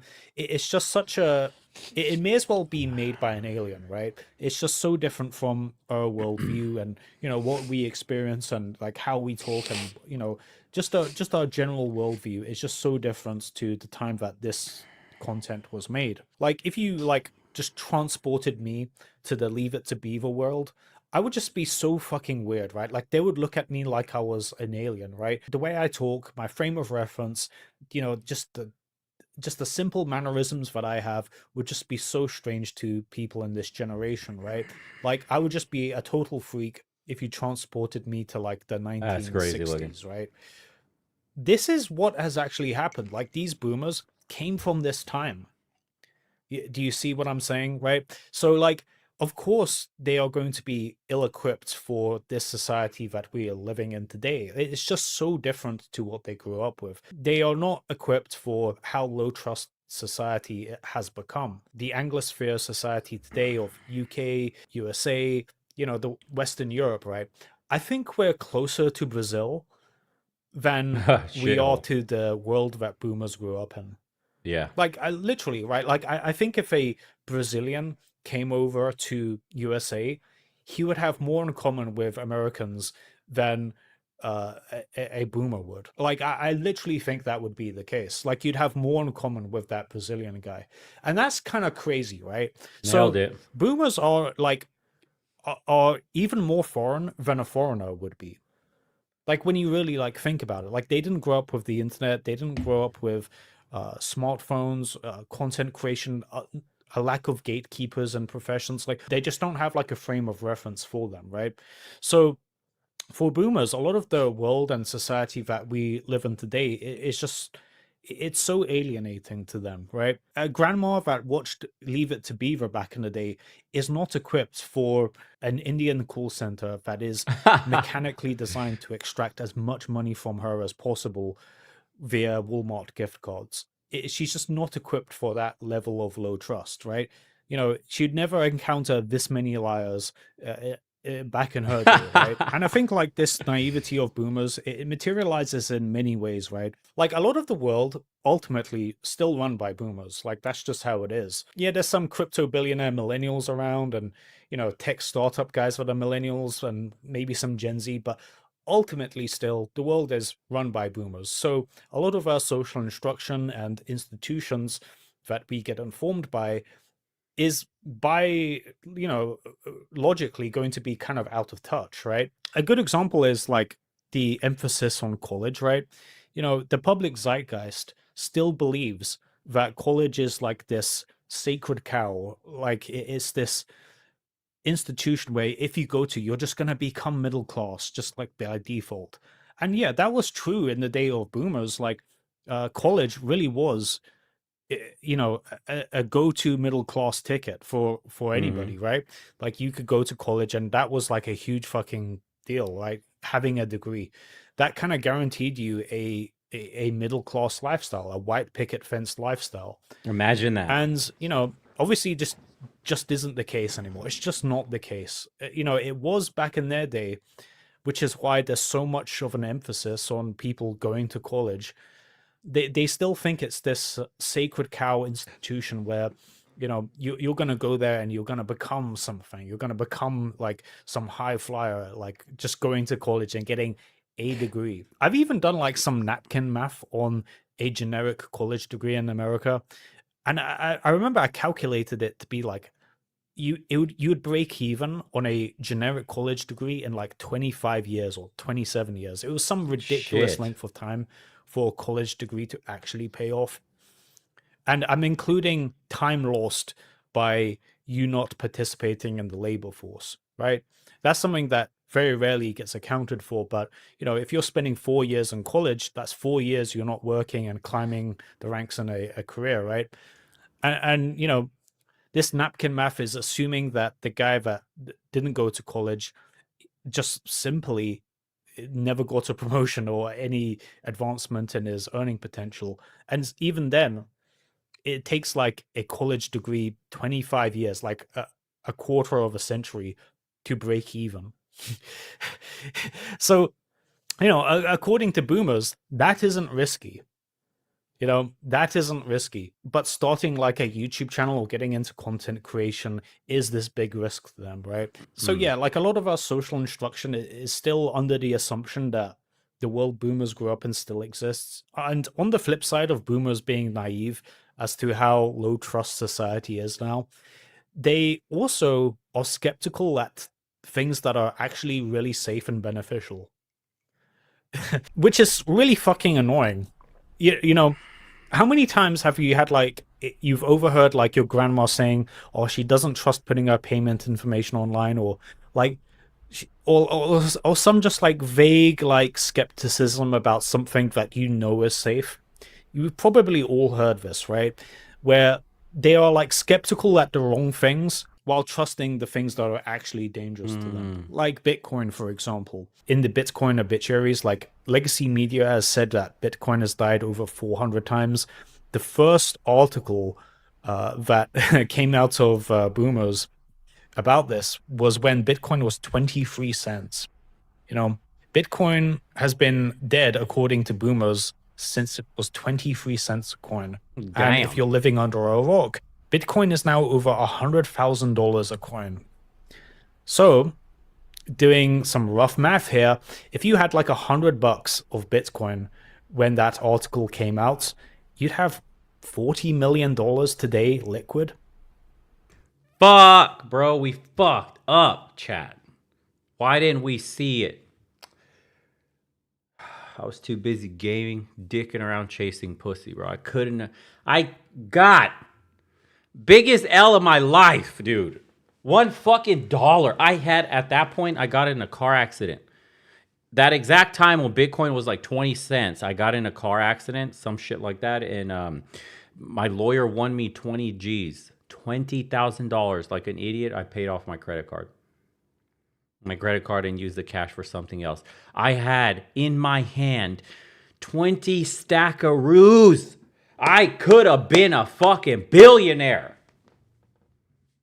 Nope. I had a liquid cool PC tower and fucking hose. Nope. Ugh, fuck. Man, and this is the thing they were skeptical about. It seems like everything is just calibrated incorrectly with boomers. Like, you know, all the safe things they're skeptical about, all the things that are dangerous they're not skeptical about. It's just so fucked up. And you gotta really like keep an eye on like if you care about your your Gen X or Boomer parents, you got to keep an eye out on them. Like you got to you got to really like keep an eye on like what they're like trusting and what they're doing, right? Because it is like quite it is like a really strange world to them, right? They're not like equipped in the same way that a generation that grew up with the internet would be for this world that we live in. And the AI stuff, man. Oh man, don't even get me started. It is so ridiculous how they are just like blindly trusting of anything that's like put in front of them with a vague sense of authority behind it. Like it's just ridiculous. It's so ridiculous how trusting they are of authority. I think they were like really drilled to be like authoritarian when they were like children, and they kind of like carried that. They kind of carried that blind trust and authority that, for better or worse, like Gen Z just doesn't seem to have nearly to the same degree, right? Well, anyway, guys, I hope you enjoyed this video, and thank you for watching. Definitely enjoyed it. Dude, crushed it. My aunt separated from her husband and started talking to this man on a dating app. She began sending money to him. You see, he's a doctor with a mansion in New York, but he's currently living overseas. And as soon as he makes it back to the USA, he's going to marry her. My aunt, who's in her 50s and had several medical problems, believes a rich doctor is going to marry her.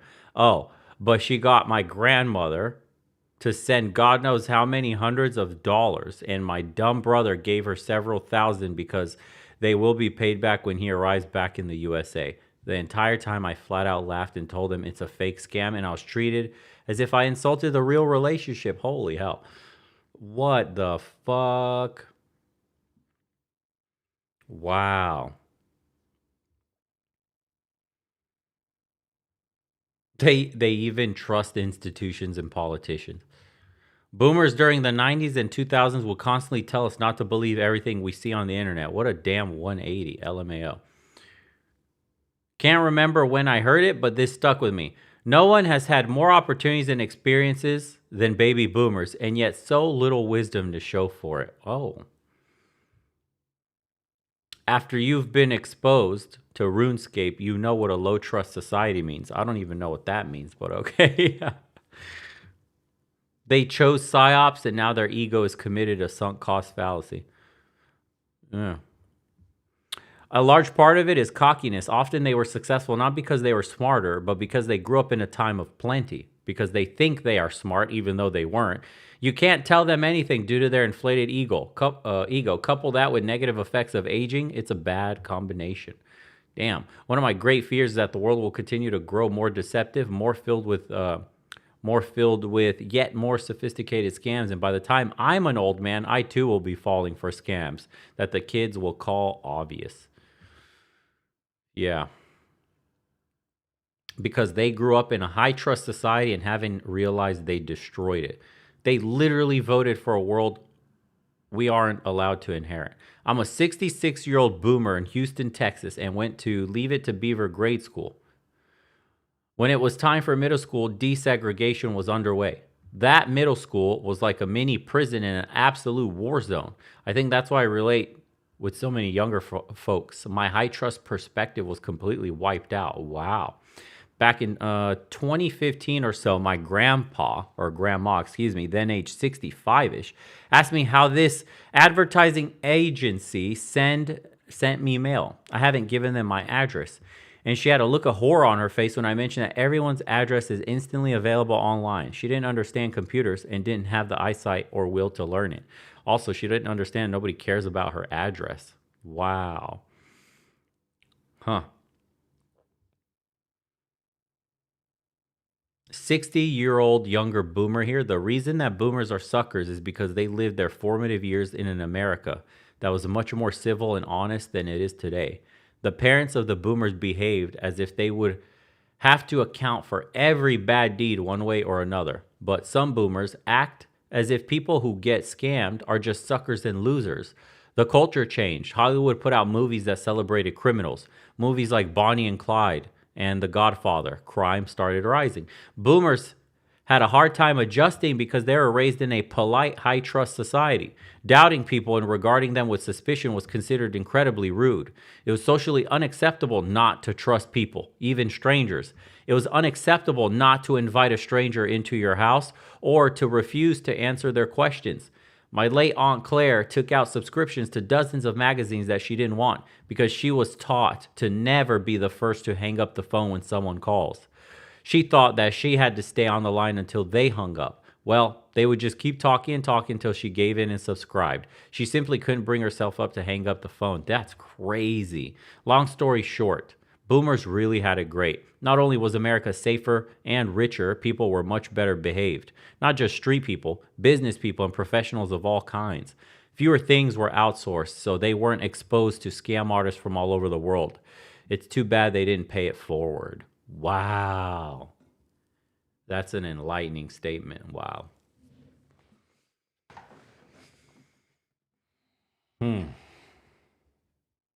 That's crazy. What a different society that is to live in.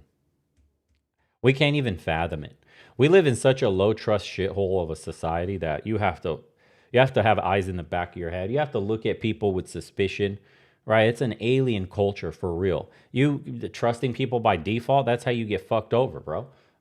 Expecting corporations, companies, expecting people, businessmen, anybody, right? Like just a courtesy of not being the first to hang up, just by default, assuming that people are good people. Now, you can't trust a fucking thing, dude. And honestly, that was probably their goal, whoever psyops society like this. This is how you, once you turn a high trust society into a low trust society, getting it back to high trust seems like an impossible task until you reintroduce something like, a military authoritarian aspect to society. It seems like we fucking pissed away the good democratic republic that we had. And I don't know if it's ever coming back. I think it's changed forever. It's sad, actually, when you think about it. Damn.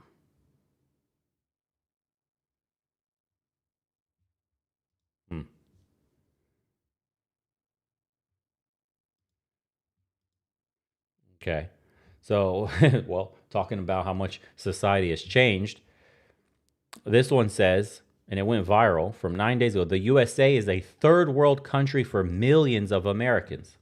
America is the richest country in the world. So why does life feel so opportunity over its hold with All right, music chick here. They have much higher quality of lives than we did back in the States. Through our experience traveling through lesser developed countries, we have discovered that the system in America is not broken by accident. It is broken by design, and it is something that we all need to start talking about more. Let's be honest, for a lot of Americans, especially in rural areas, life isn't just hard, it's broken. And if you're living it, you don't need statistics to know what I'm talking about, but let's go over some anyway, just so that you know you're not alone. 1 in 8 Americans rely on food banks or SNAP just to feed their families. Rents have doubled in many towns, even while wages stay flat. Healthcare cost is the leading cause of bankruptcy in the US. And in rural areas, no hospitals for miles, no public transit, no options. If you're poor in America, you are expected to survive a system that was never designed for you. You're told to work harder, hustle more, grind until it gets better. But the truth is, you can work every single day of your life, multiple jobs, and happens. But we also watch. We moved to Southwest Virginia. We not only have personal experience with this, but we also watch the struggle of our entire families So this story isn't just about us. It's about our community, our friends, our loved ones, and it's about a lot of you. We did everything to make it work. We grew our own food. We bought things secondhand. We took care of our stuff. We fixed stuff when it broke instead of buying new things. We were not materialistic. We were super frugal and lived below our means, debt What free. happened? We just did all the things that we felt were right. But still, no matter how frugal we were, no matter what we did, we still could never truly break out of the system. And it's not just us, it's our loved ones, our grandparents, aunts, cousins, neighbors. They are all working so hard and they're still struggling. They work in factories, construction jobs, and slaughterhouses. They're CNAs, they're teachers. These are irreplaceable jobs that are vital, but yet they're still not paid a living wage. The constant fear of your car breaking down or a illness that will keep you from going to work and paying your bills, let alone a doctor's visit. One bad month that can completely wipe you out. That isn't freedom, that is survival mode. And that's what it feels like to millions of people across the US. This is the country that is the wealthiest nation in the world, and a huge percentage of the population can barely make ends meet. So we made a decision that most people don't even think is possible. We left. We started traveling Southeast Asia, Thailand, Vietnam, and what we saw completely changed our viewpoint of what a poor country actually looks like and what's possible when a society prioritizes people over profit. We weren't looking for much when we left the US. Honestly, we were just looking for a more affordable place to survive and have a higher quality of life. But what we found when we got here was something we never really expected. We found access to healthcare, to affordable housing, affordable transportation, fresh food, amazing community, safety in countries that we had been told our entire lives were third world countries. In Thailand, there's universal health care. In Vietnam, 90% of people are covered. Yeah, but what they don't tell you is you got wealthy areas and then poor areas mixed in, and then absolute third world shithole conditions.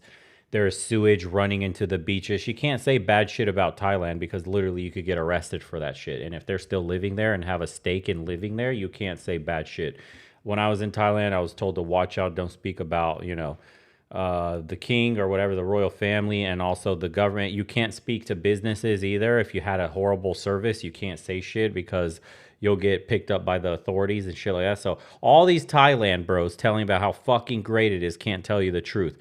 The beaches we were at in Ao Kong or whatever the fuck, I don't even remember where we were.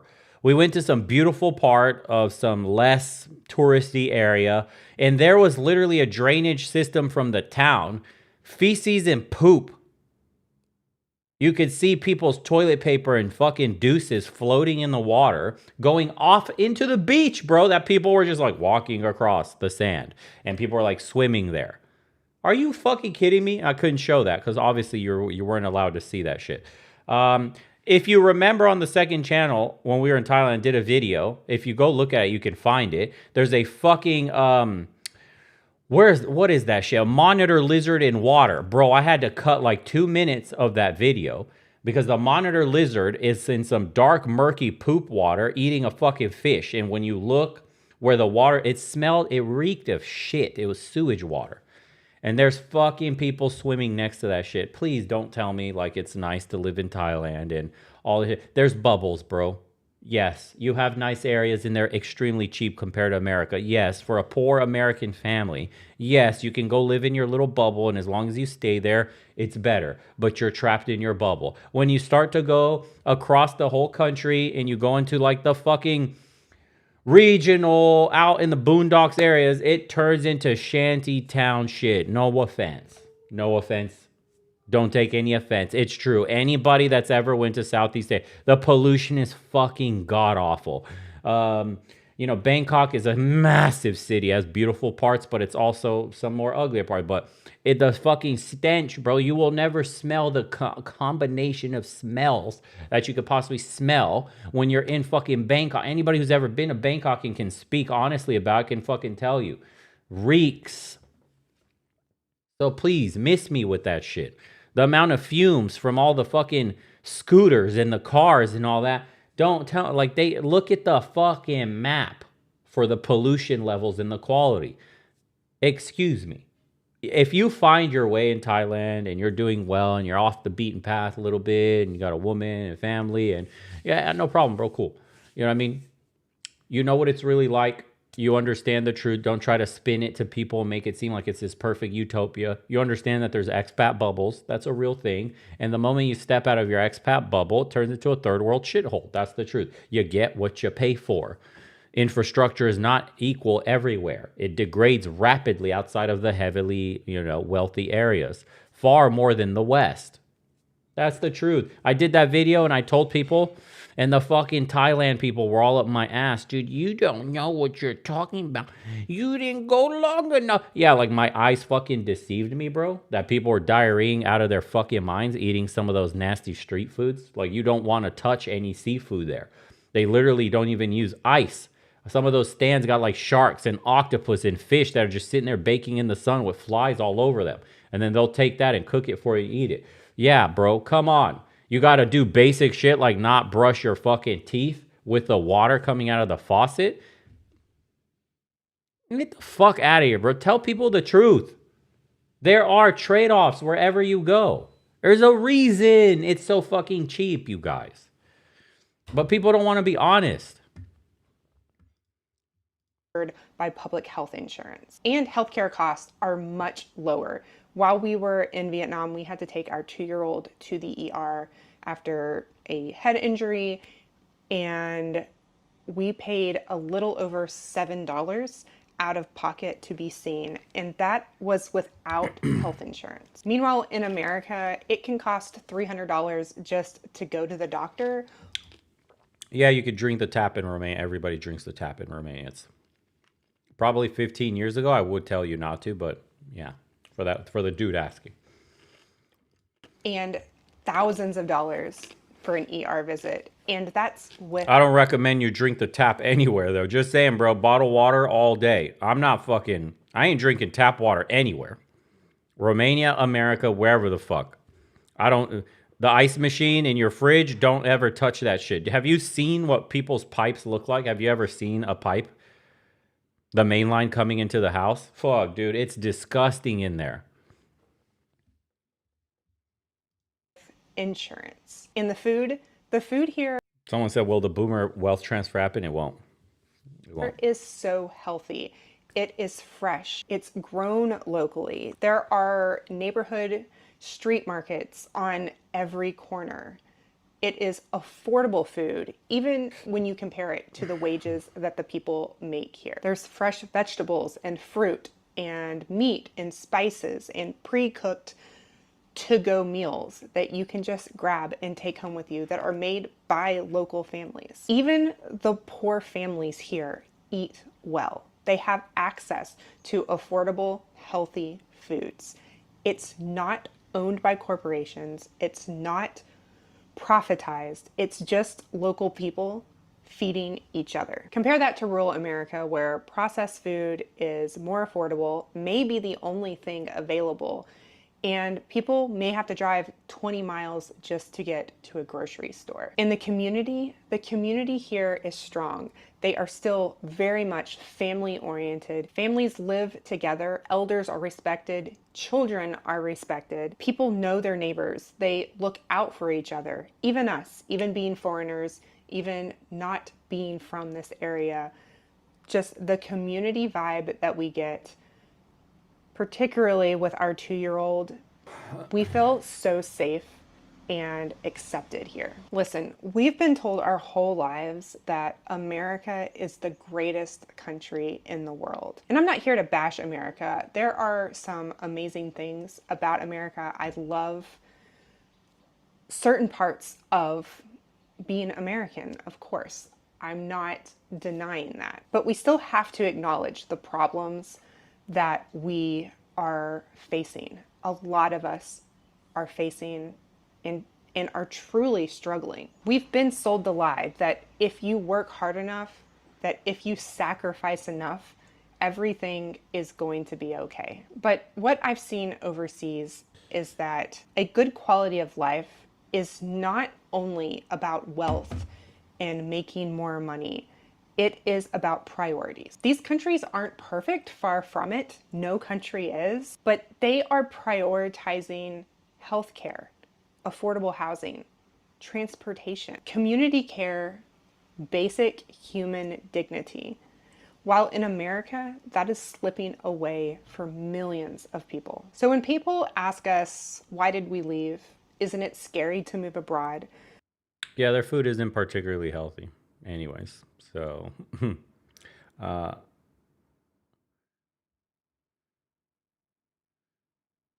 this is a gentleman who said, there's a gentleman who said, America's not the richest country in the world. It just has the richest man in the world living in America, and you're not one of them. There's no fixing the system because it isn't broken. It was never designed to work for you. I'm from India. I lived in the US for a while. Middle income, 55,000. I was getting by, but life was pretty hard. I rode a bicycle or a motorcycle, no car. I lived in a small studio in LA for $750 a month. I managed to save up $2,000 per month. It was doable, but the work was hard. I was being exploited by my employer who made to work 50, 60 hours per week. I then left back to India and I got a job for 20,000, but I literally saved 70 to 80% of my money. And from a cost perspective, I was actually saving more in India than in the US. And I no longer felt depressed like I did when I was in the US. I can empathize with the average American. It's not for the poor. It isn't. America's brutal for average incomes. Yeah. I'm 69. 5 years ago, I had my first heart attack, and part of the bill's on my credit card at about $30,000. Is that 30,000? Yeah, 30,000. I'm currently way behind paying on it. Lawyers want 2,000 to declare bankruptcy. I don't have it. I'm worth more dead than alive. Every day feels more and more hopeless. Life in America, that sucks. It's amazing that the poor people in America believe the billionaires care for them and can solve their problem. Yep. Our answer is no. What's scary is being one hospital visit away from losing everything. What's That's so scary true. is watching people that you love break down from stress, debt, and isolation in the richest country on earth. If you are struggling right now, if you're exhausted, anxious, stressed, just know that it's not your fault. You're not lazy, you're not stupid, and you're not broken. You are living in a system that was not designed for you to succeed. It's not designed to take care of you. It's designed to extract from you. We've all been sold the same story. If you work hard enough, if you follow the rules, if you keep your head down, then you will live the American dream.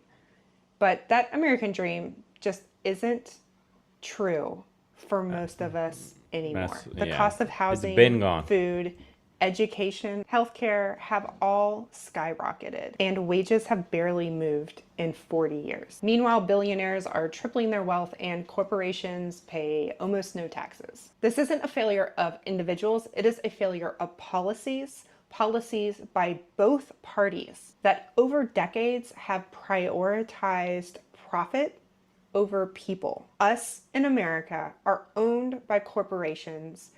Everything is for profit. Our healthcare, our food system, things that are basic human needs. Our government bails out banks. They let corporations outsource jobs, slash benefits, and raise prices. They defund schools and healthcare in our towns. And you are just told to pull yourself up by your bootstraps. I get told a lot that wages in these other countries are a lot lower than in the US. And yes, while that is true, somebody in Thailand... Is she making it because her channel's good? Okay, 63,000 subs. She's probably making enough money off this YouTube channel alone and just documenting their life in whatever countries that they're living in, that they're living like kings out there. That's just the truth. If you have remote income and you have a Western salary, yeah, Southeast Asia is going to be your playground, quite literally. And it can still What else did she America, say? but because we wanted to be able to live. So you might be thinking, that's great for you, but I can't just pack up and leave the country. And I totally get that. I am not suggesting that everyone just pack up and move. I know that there are very valid reasons why a lot of people can't do that. But Someone said, how much could she be possibly making with YouTube? Let me break it down for you.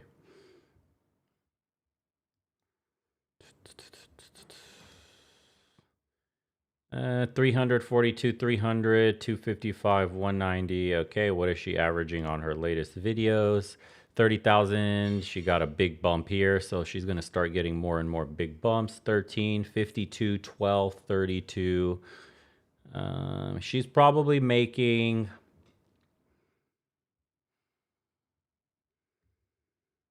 anywhere from probably $5,000 to $10,000 for sure. 3G's on the low end. 3 to 5 is very safe. Yeah. Mm-hmm. Most definitely.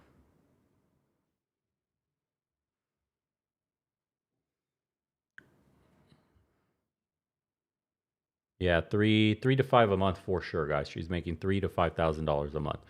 I mean, this video alone probably earned her what? Let me double check.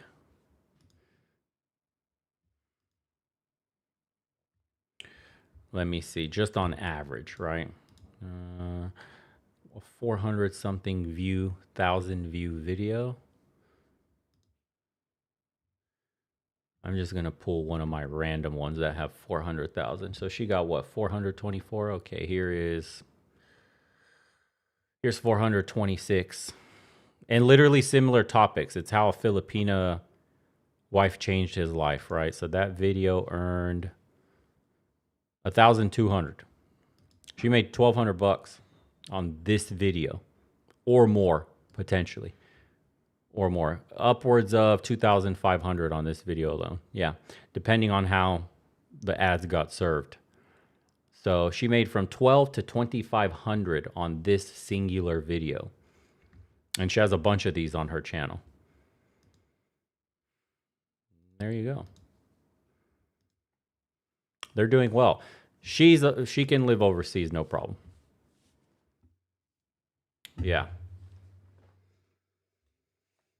And that doesn't count for anything outside of AdSense. So maybe they have something like brand deals, or they're selling a product, or some other shit, and then the numbers go up. Yeah.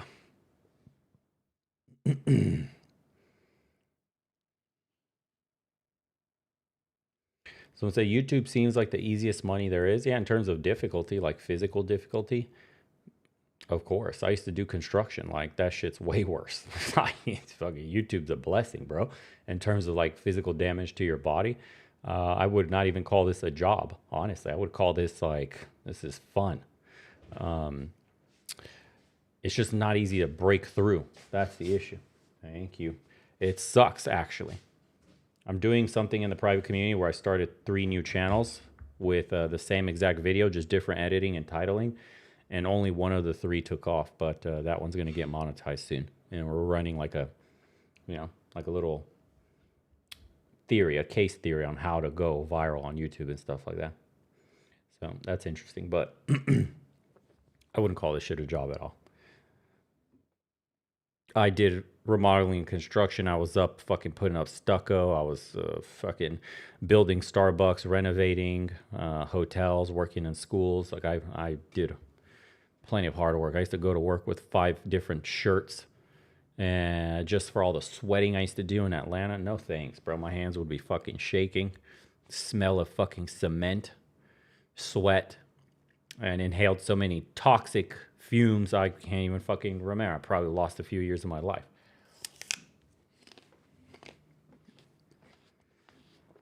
I would do this. Yeah, I would rather do this 100 times over.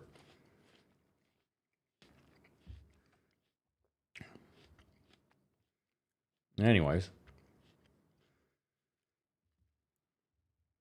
Yeah, let's get into the main topic.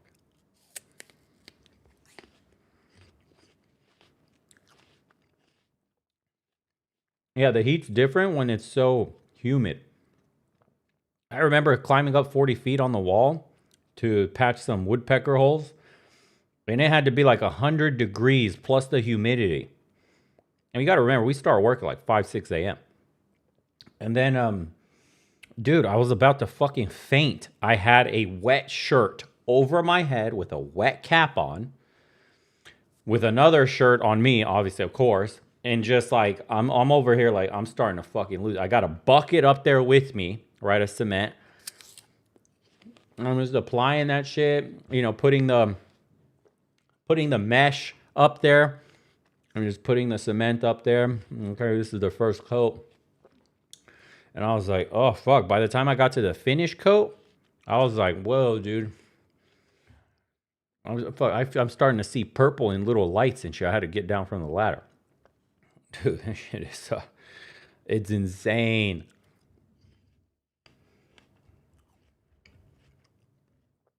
Yeah.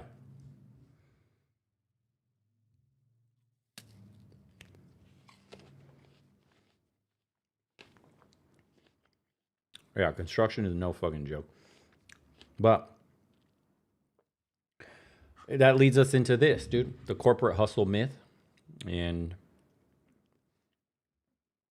why working for somebody else will never make you rich and what actually will.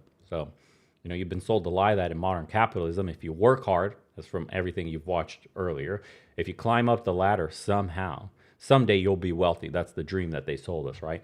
Meanwhile, your CEO for the company you're working for made more during his morning, right? Than technically, he made more during just the morning shit he took than you'll make all month. And he's not working any harder. He just understands the game that you were never taught to play. So imagine pooping out someone's salary or better. That's crazy, right? So the great employment scam, exposing the hustle that it is, right? We've got to dive into the mathematics of wage slavery first. So let me put this to the side somewhere. Can't be eaten on stream like that. So you have the income ceiling reality. And so think about it like this. The salary caps, right? It's basically the market rate plus a company's budget constraints. So it's limited growth for you. That is why you're supposed to job hop every 2 years.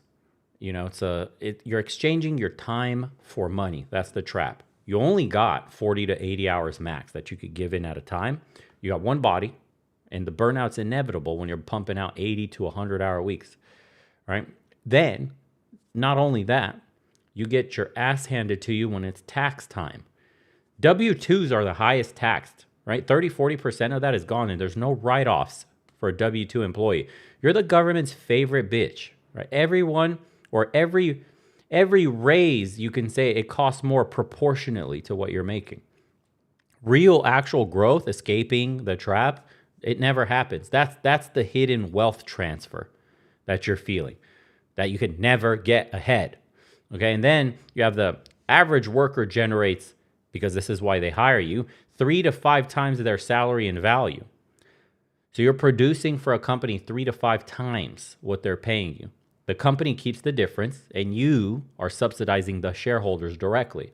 So your ideas will become their IP, and your effort builds equity for them, right? Stock options typically are diluted to worthlessness, and profit sharing uses accounting tricks, and you build their generational wealth daily. So every employee is building someone else's dream while their own will die on some fucking bi-weekly payment plan that you're on. And it's like a psychological plantation, right? Because you have this security illusion.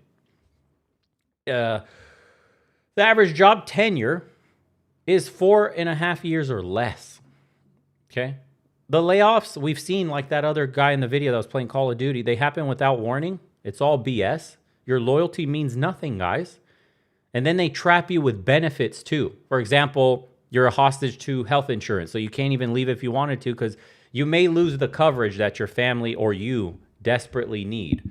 You have no leverage, right? So And then the 401k handcuffs you to a company too. You can't leave, but you can't stay comfortable either, right? You're always on the chopping block. You're one bad quarter away from unemployment. And a stable job in the 21st, or I should say 20th century, is like fucking mythology these days. And then you also factor in the advancement delusion that we have.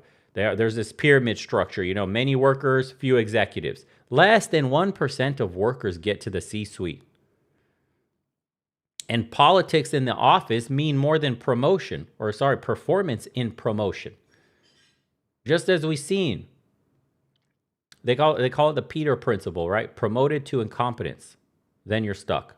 So authenticity will get punished at corporations, but conformity is rewarded, right? Your soul is sold for a senior management title, and the glass ceiling becomes fucking concrete for everybody, right? And then you get trapped by the lifestyle. So you're in the consumption hamster wheel. As your salary increases, for most people, your spending also increases, which then increases your need for more salary, right? The status symbol that they got you trapped on with the consumerism culture that we have, where you bought on credit like some car or clothes or the house, you know, you've overextended yourself. And so you have this, like, it's called the golden cage, right? You may have a higher salary, but so are your expectations. And then your options dwindle to zero. So you can't afford a pay cut to pursue your dreams. Your risk tolerance destroyed your lifestyle, or destroyed by your by lifestyle, excuse me. And then, you know, voluntary servitude to maintain that image, right? Keeping up with the Joneses, apparently. So high-paying jobs are just expensive prisons, where men are trading their freedom for the appearance of success. And to understand why employment can never create wealth, we have to examine what wealth actually is, how it works. So ownership versus income is what we have to start understanding here. For example, the fundamental equation is assets versus wages, okay? Wages are linear, guys. They're just taxed highly and it's time limited. Assets are exponential. They have tax advantages, and they work for you while you sleep, right? Rich people buy assets. Middle class buy liabilities, thinking they're assets. Your house is not an asset, okay? This is going to catch a lot of people off guard that don't really know about this stuff. Your house is not an asset. Houses you're renting is an asset. If it does not produce cash flow, it is not an asset, and that includes your nest egg of your house. It costs you money for maintenance. It costs you money for repairs. It costs you money to live there. It does not generate money for you. Yes, it may go up in cost after you lived in there for 20, 30 years, but that's not what an asset does, okay? I'm not saying Kiyosaki. He's a Bitcoin nerd also, that guy. He had one good book on how money works, and that was it. He went off the rails. So your car isn't an asset. It's the same story. Your car only becomes an asset if you rent it on that car rental website, right? Say you have a nice luxury vehicle, or I've seen guys do this with exotic cars. Do you guys know what that website is called? I can't remember. But where you get to rent your car to people, right? And if you're creating cash flow positive, then that is considered an asset. Turo. There you go. Turo is a good example of that. And your 401k is hope, boys. That's not wealth. Right? You have to start thinking about this like leverage and multiply it out. If an employee is one person working 40 hours, that means your output is limited. If you're an owner and you have 100 people working 40 hours, that's 4,000 hours of value captured, right? You have to think in terms of systems, infinite scale, for example, like software serves millions of people simultaneously. Bezos didn't work harder than a fucking warehouse worker. He just leveraged more effectively. One scales, the other sweats, right? And what are some like modern wealth vehicles? Okay, the internet, think about it. Modern or digital entrepreneurship. That's why that shit's exploding. Like the last chick we saw in this previous video, she lives overseas. She's making thousands of dollars a month, and in a low cost of living area, she's practically living like a high middle class lifestyle. So, you know, they have I think one example is like a newsletter business, Morning Brew. It sold for 75 million, something like that. Or one person SaaS. I'm seeing so many YouTube channels talking about SaaS systems and automating them, and they're making millions of dollars. Or AI tools, for example, like people are using $20 a month ChatGPT plans that are replacing developers that used to cost you like $200,000 or more a year. Like people are literally coding apps and bringing them live onto your like mobile phones in the app store, and they're creating six-figure salary, like six-figure recurring revenue monthly. It's crazy. One person is doing this. One person, not a team of people. Or, for example, the creator economy, like here on YouTube.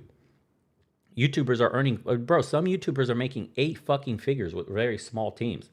Course creators, they're generating hundreds of thousands of dollars a month in recurring revenue. Or, you got paid communities. That's another way to diversify. That's replacing traditional businesses. You monetize directly your expertise to people. There's no middlemen, there's no gatekeeping, and the audience becomes the asset.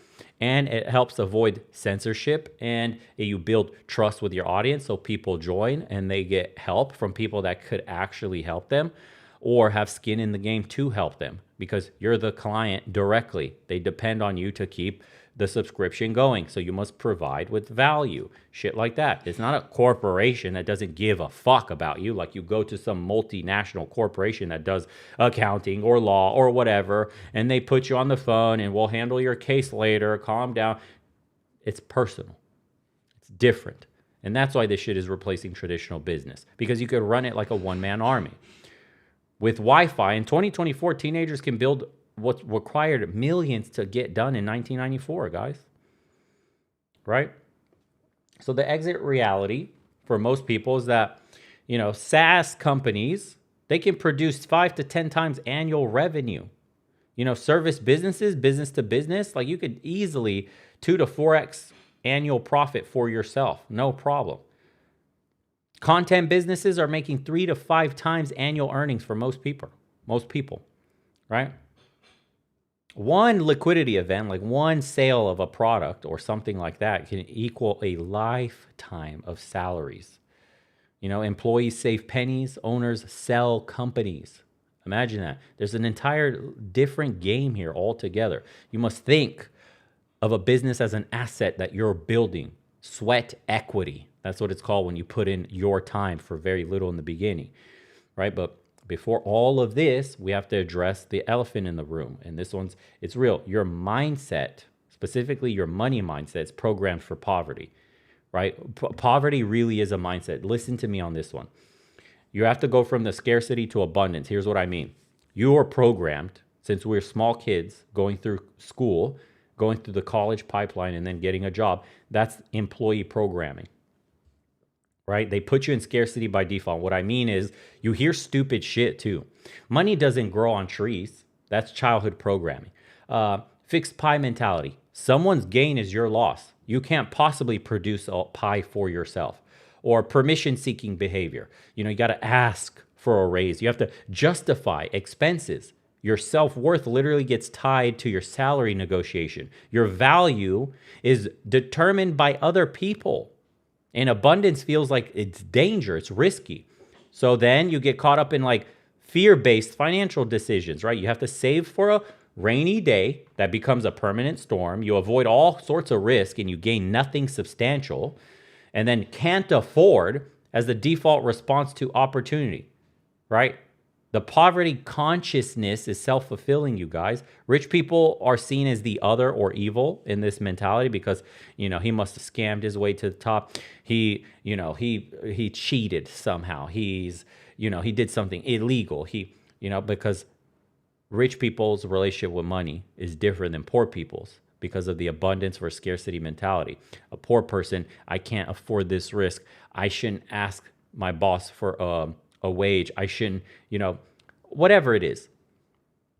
They essentially approach life from that scarcity mentality, and you self-sabotage yourself unconsciously too. Every opportunity around you is basically seen as, I can't afford to start a business in case it fails. I can't afford to go work for that other company in case, things don't work out. I can't afford a lot of things. So instead of seeing them as opportunities, that sucks. For a lot of people, more dreams die that way than anything you've ever imagined. So, the entrepreneurial money reality is that entrepreneurs think of it like this: value, or I should say, it's a mindset that's obsessed with creating value. Okay. Money essentially becomes like a scoreboard for the amount of problems you were able to solve. If this makes sense to you, right? Every problem has a price that somebody will pay you for to solve that, right? Abundance gets proven daily for you. Trillions get printed every day. New wealth created constantly. We see entrepreneurs succeeding. Focus shifts from taking money from a company to making money for yourself. Yeah. Competition starts to become more collaborative. You don't see that guy as your competition. You see this other person as somebody you can work with to extend your gains, wealth creation. And possibility replaces the limitation mindset. Okay. There's another one where you can consider, I guess, investment over expense thinking. A poor person will say some shit like, will this make me money? I can't afford that right now. I can't afford this, that, and the other. Even if it's an investment in themselves. I can't afford this class. I can't afford to teach myself this. Right? Every decision gets filtered that way. For the rich mindset, the return on investment is a calculation that's second nature for them. Like, if I put some money in this, if I buy a little business, we're talking further ahead if you're a success, they start buying business. They start investing in themselves first, like skills. They teach themselves things that's happening right now. And they go, what's the return on investment on this? Is this where the market's heading? Should this be a new tool that I learned that I could use to leverage my ability to make more? That's the thinking, right? Money is a tool, not a reward for time. You guys have to get this in your head. Money is a tool to make more. It's not something you get as a reward for time worked, guys. So an example, if I told you there's a course online somehow, just an example, that costs $2,000, but it could earn you $20,000. That's an easy yes, yeah? Okay. A hire that frees up 20 hours weekly, that's immediate return on investment.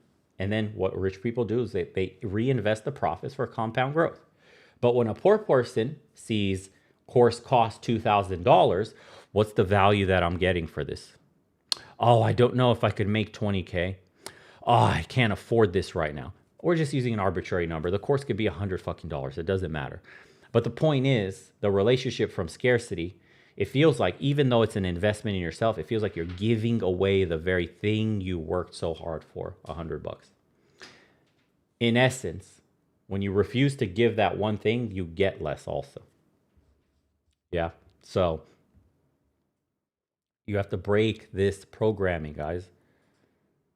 Right? The wealthy, they buy assets, not liabilities. They leverage everything possible. They think in decades, not paychecks. Right? Study the behavior of wealthy people, not just their words, but see how they move. And the entrepreneurial reality check is this. It is brutal. It's not easy, right? The failure statistics, they're real. For example, like 50% of businesses fail within 5 years, but 100% of entrepreneurs learn something valuable that may work on the next business, right? 90% eventually close. But most of those founders start again with experience in another business. So the first business that you're going to start is rarely the winner. Understand that. That's probably fact for most people. It's just consider it like entrepreneurship university, okay? Failure is the data itself. That's the gold nuggets. That's not the defeat. Each attempt will increase odds of success, okay? The skills transfer, guys. The mindset gets better. The experience helps you see things you missed in the previous one. My very first business is not the one that was successful at all, not even close. I tried a million different things before, boom, I hit on one and it worked. And I had the information to actually put it together based on all my previous fails, right? What it actually takes is stacking skills. For example, sales is a very good one to have. Learn to sell or die trying, seriously. Marketing is a great one, right? Understand how to get clients and leads. You learn this from different kinds of businesses. When you're working in, I've worked in a whole bunch of places, a bunch that were dead end, a bunch of shit that was like period scams, right? Period schemes. For example, teach yourself tech today, vibe coding, anything that you could create a tool that can help you leverage skills in this new AI dominated world. That's important. Use simple things, guys. You do YouTube University. Seriously, there's somebody who has a YouTube video right now that is like a 101 on an advanced topic, even a basic topic, that's teaching you from ground zero everything you need to learn, and it's free. It costs nothing. Instead of watching slop content, instead of watching some fucking Mr. Beast crazy edited video, you could be watching someone's YouTube University teaching you a valuable skill that changes your life. I taught myself how to trade and manage money from literally people going, here's what a stock chart looks like. What is a candle? How to read candles. How to trade. Trading styles. What do these, fucking triangles mean? Support and resistance. What is all this shit? I started from zero. Editing was the same shit when I started the YouTube channel. Fuck, I need to learn how to edit a video. How do I import a video in my software? How do you even export a file? What's the best way you gotta export a file? What are the best settings? I mean, the most basic of shit you could possibly imagine. I had to look it up. In hindsight, it seems ridiculous. But you don't understand what you're gaining while you're in that process.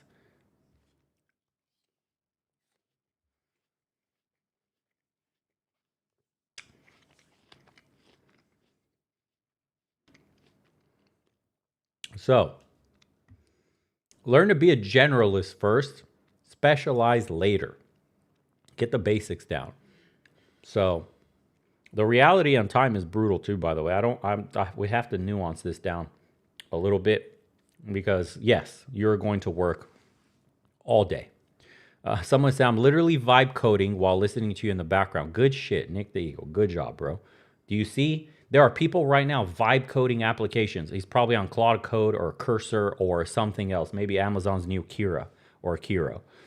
Some people just heard me list those three things and have no idea what any of that shit means. This guy's building stuff right now while watching this. Do you understand? It's not an accident. Okay, so back to the whole time reality. You have to work 80 to 100-hour weeks initially. You pretty much live. And you sacrifice everything else. You live, eat, breathe, dream your business. It never ends, right? But you're building an asset. It's different. You're not trading your time. 2 to 3 years of absolute intensity gives you lifetime of freedom, right? That's different from, think 40 years of 40-hour weeks.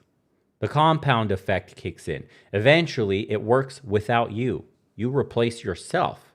When the business gets up and running, you hire managers to manage.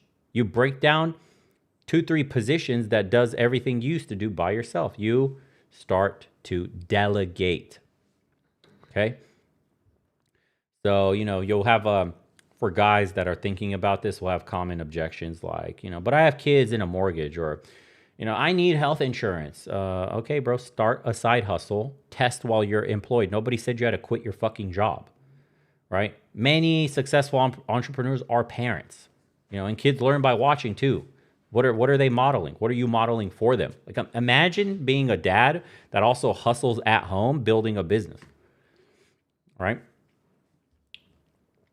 And you're going to have to freelance first, right? To keep the day job benefits. That's okay. Use your spouse's insurance option if she works, right? ACA Marketplace exists. Many countries have universal health care if you don't live in the United States. Another common one you hear, for example, is like, I don't have any ideas, right? Well, what the fuck? Look at your daily frustration. What problem are you having that you think you could solve? What do people complain about?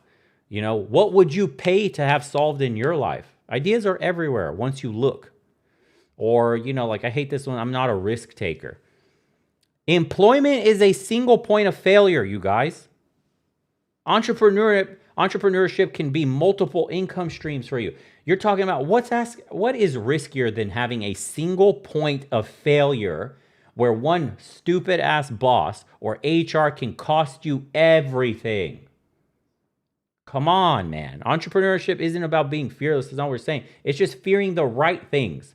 You don't feel scared. You're not afraid that you have a single point of failure. You can't even sleep well at night when you have drama at work, when the company is struggling, competition is fucking harsh, or maybe you're undergoing a fucking merger and you don't know who your next boss is going to be. Management is changing. That shit, your heart fucking starts beating because you know what it means. It means you could lose your job, your single source of income. That shit is stressful. Far more stressful than it would be to build up your own business on the side while you're employed. You will sleep better knowing you have money coming in, flowing from different angles. That shit's crazy to me. When people say like, it's too risky. It's risky working for a company, dude. They don't care about you today. You know, and these are the hidden costs of playing this shit safe too. So your dream is dead. You keep deferring your dream. This opportunity cost. You keep saying one day, later, if I could just save, if I could just advance, if I could just, becomes a dead dream. Every year, you're building your boss's dream or whoever owns that fucking company. Every year you delay yours. Someone else is getting built. The effects compound against you. You understand?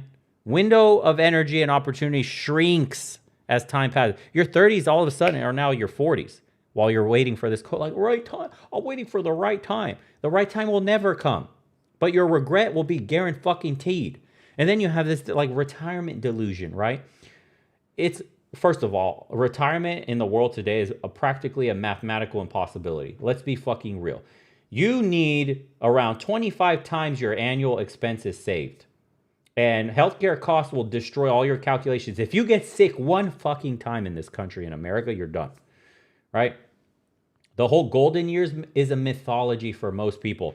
Ask the boomers, ask Gen X, ask the older millennials, just how much money they have saved. The numbers, a lot of them cannot afford to actually retire. Okay? They're here in the chat, they'll tell you. Like if you calculate your retirement today, assume you're making what you're making, give yourself some realistic pay raises of what somebody would be 10 years into your position, and then calculate the money you put aside, you're going to see you're going to retire broke. You will not have much money. That's the reality for most people. And that's assuming you do not get sick, you don't get a girl pregnant, and something, God forbid, something else happens to you. Yeah. Retire on that. How?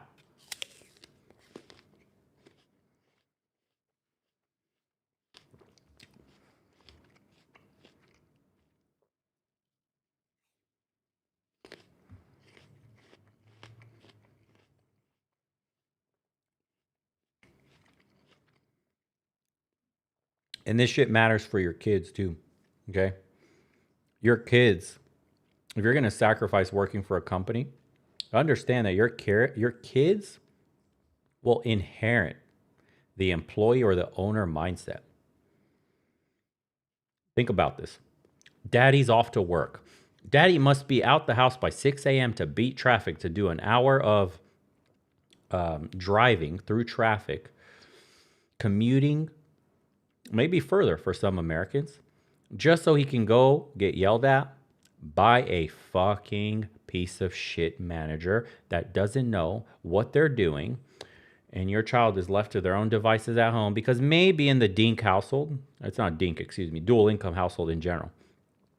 In the dual income household, mommy has to go to work too. And so your kid is forced to stay with strangers that will charge you thousands of dollars for daycare. Do you think your child is going to get the love that they need? Do you think they'll get the attention and the investment that your wife could have otherwise gave them? And you, every day, choose to go to work, be a company man, cuck bitch, so that you can grow old and one day, hopefully, never on the chopping block and never sick, and that you can retire off into your golden years in peace. Somehow, right? You're the exception where nobody gets sick, your kids don't cost money, your kid gets a full scholarship, right? And all that shit, right? Everything goes perfectly fine. Your company never gets rid of you. And you got great raises, and you knew the owner, and all that shit. Does that sound realistic or sounds like fucking bullshit? Right? Why not try? Is what I'm trying to instill in you guys. And look, dude, I'm not trying to rag on people that work at jobs because we can't all be entrepreneurs. I understand. We'll get into that part later too. But you at least try, dude. Give it a shot. Nothing's stopping you from just trying. Don't quit your job. Keep working there. Keep saving money. But fucking try once at least and see how it is. You don't have to invest everything, your fucking life savings, but just fucking attempt something. Right? That poverty consciousness, it transfers to your kids, dude. The risk aversion that you have as a man, that becomes a family culture. You're going to talk to your kids like that. You have to break this cycle. Your kids have to see money differently. They have to see investments differently. Your ceiling becomes their floor, or your breakthrough becomes their normal. Decide what kind of family you want to have, what kind of life for your family. Your children will inherit either your job mindset, go to school, kid, get a good degree, kid, so you could get a white collar job, son, and get paid a good $50,000, $60,000 a year salary once you're $100,000 in debt. What the fuck? Or you provide your kids with ownership mentality. There's no neutral. There's no in between on this. Okay? So between pure employment and starting from scratch, there's a bridge, right? I want to get into kind of like how to tactically execute this, right? Consider this your transition blueprint for everybody. This works for everybody. And it's like consider it like a general breakdown. So it's essentially like a side hustle evolution, right? There's a timeline that you could apply to this in general. Week 1 through 4 is, you can call it your validation phase, okay? Try to identify a solvable problem around your area of expertise. Talk to who would be 20 potential customers, and then validate their ideas if they're willing to pay for it. All right, ask your friends, ask everybody, right? You don't need a product just to ideate like this. Just conversations and interest in what you're talking about. And you can pivot if necessary here. That's just, week 1 through 4, validate your idea. Talk to your wife, talk to your friends, talk to maybe coworkers that you trust. And see, what do you guys think of this? Blah, blah, blah. What is this? Are you having the same problem? See what people would think in this imaginary phase of like, what if I had this product and what it looked like? You can get a general idea of the market that way. And then your month like 2 to 3, it's called MVP development, yeah? You build the solution at the bare minimum needed, right? Use the weekends. And then use no-code tools. We just talked about them. For example, you could use Claude Code. You could use Kiro. You can use Cursor. You can teach. There's somebody literally on YouTube that could teach you how to use Claude Code and Vibe Code. We got guys in the chat right now vibe coding, listening to this, building out their future, hopefully deploying an app very soon on like app stores. And people here may be paying, and they're going to get recurring monthly revenue. It's happening. Okay? And then you move on to month 4 to 6, where you try to attempt to get your first revenue. So get your first 10 paying customers. They're usually people you know. And then you keep iterating based on feedback. Make the delivery easy, right? Proof of concept, be confident when you're selling your product. Make the path really clear, right? Turn it into a system. I'm making this incredibly broad in general, but this is how your timeline, your outline in your head of how you develop your business. Remember, you're doing this on the side as you're working a real job. Month 7 to 12 is how you scale. You start to scale. Of course, the timeline can change depending on how your feedback goes, how much you're iterating, or if your idea changes, it starts over. But by month 7 to 12, if you have a winning plan by month 7 to 12, right, you should be automating where you can. You hire your first VA or your freelancer, and you probably will hit around half of your current salary. In 1 year, when you're doing things properly, that's what happened to me. I had half my salary around the 7-month mark, and by 12 months, I completely replaced my salary. And so I quit my job and I started doing it full time. I started doing remodeling and construction full time for myself. Okay, right? That's where you start to plan like your exit. Start to let your network know that you're going independent. And if they need to contact you, here's how you do it, right? You build out your bridges, you network out with the industry that you're in.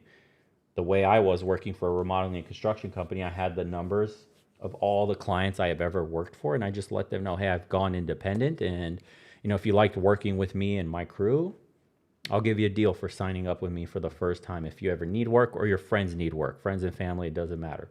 And so I was able to start pulling a ton of work from there. And I got my leads from going on to Google. My business was listed on Google. When you search stucco in Atlanta, I was one of the ones that popped up. And then people started calling. Right? Word of mouth started spreading. Good work. We were doing great work for great prices. So the modern business models, they could be enhanced by AI, guys. You don't need to know or spend money on so many fucking different people, like artists, like accountants, like lawyers, like none of that shit. You could use ChatGPT or Claude and you could 10x your productivity, right? You could, I know guys that are doing something like this, like AI consulting for traditional businesses. Right? They're building AI tools for niches specifically. It's crazy what they're like. Micro SaaS opportunities is one of them. Or, newsletter shit or whatever it is. Another guy was helping businesses deploy, what was it? Like customized model for customer support, something. And he actually ended up going up to other businesses and selling it. Don't know how well he's doing now, but think about what is capable with just one human being today. And just remember, this is like the golden rule. The best business is the one you'll actually start. Done beats perfect every single time.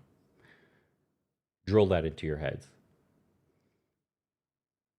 Seriously, it's life-changing. Success in entrepreneurship transforms more than just bank accounts, you guys. It's a lifestyle change. Your time sovereignty is immaculate, right? Tuesday afternoon movies, because you fucking can. You can fly out and do a month in Bali while the business is running for you, right? Your kids, you never miss their games because, the boss called me in for this fucking, we have to do this proposal for this kind. Fuck that. You get time back. That's what you get back. Your calendar, you fucking own it. You don't rent your time out to anybody. Your energy's optimized to like natural rhythms. You can wake up late as fuck if you feel like it, or super early, or take a nap during the day. Or you do whatever you want. You design your life. It's not a default where you must follow clock in. I gotta clock in and clock out for my 1 hour lunch because the company doesn't want to pay me, and then I'm back out again. Fuck that. Fuck that. And then if your business happens to be online, this is where the expats are doing the geographic arbitrage, you could say. They're earning in dollars and they'll spend in pesos, right? Life overseas, like that woman was doing, she's living in Thailand, doing great, earning American dollars.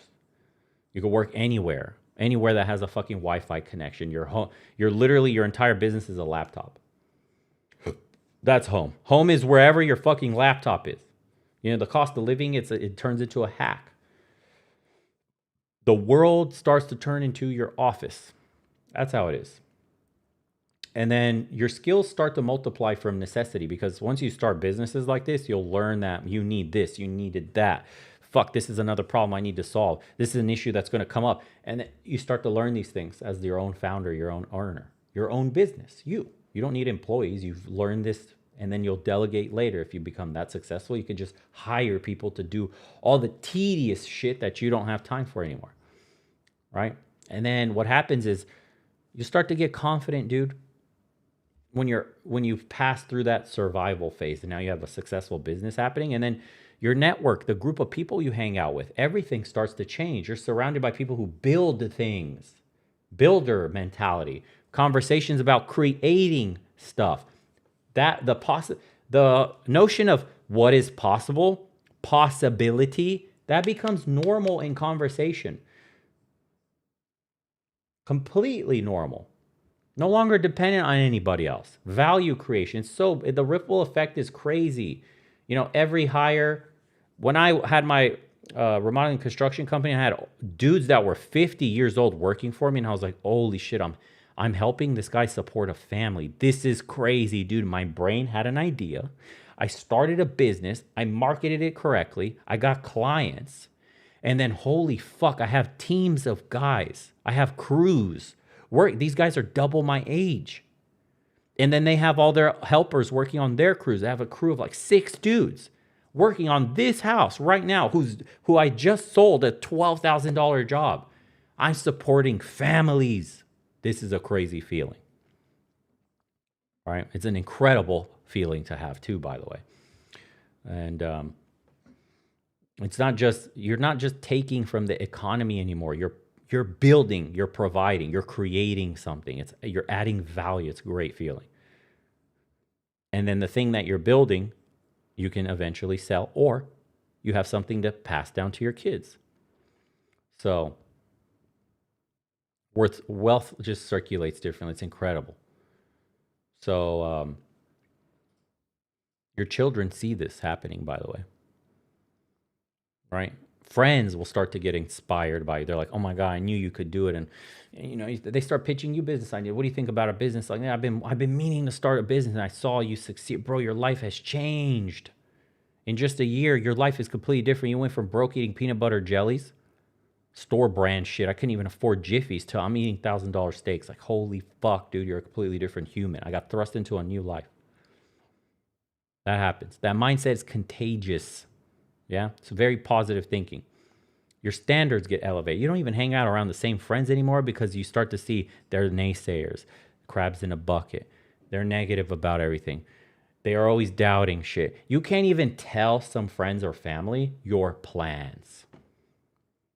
You can't even share the dream because they'll shit on you, right? That's why you start to outgrow people. You can't even do the same shit you used to do. It doesn't even attract you mentally anymore. All your future possibilities start expanding, guys. You start to look at the future different. So, I mean, this is the new economic reality. You're in a creator economy today. An individual as a business is normal. It should be seen as normal. You understand? Direct to consumer everything with the advent of the internet. Middlemen are becoming more and more obsolete. And, you know, there are writers earning millions of dollars on Substack from subscriptions payment. Educators can build a fucking school online and sell courses that way, right? There's experts that monetize without any institutional need. The options are everywhere. Ownership society, that's what's emerging right now. We know we can't work for companies. It's better to have equity over wages. Yeah, like Patreon, shit like this. Everyone becomes an investor, everyone in your community. You know, everyone that reads your newsletter or your Substack or whatever. You know, multiple income streams are standard now. The single income stream is poverty. That's the poverty risk. That's the real poverty risk. Thinking a company will somehow save you from poverty. So the future belongs to those who own pieces of it, not those who rent their time for it. Remember that. Yeah, workers going their own way. That's what has to happen, right? Because look, you've been programmed since kindergarten to be a good employee, right? Sit still, follow instructions, ask for permission, don't question authority, get some good grades, and then you'll get a good job, and then you'll get a good retirement.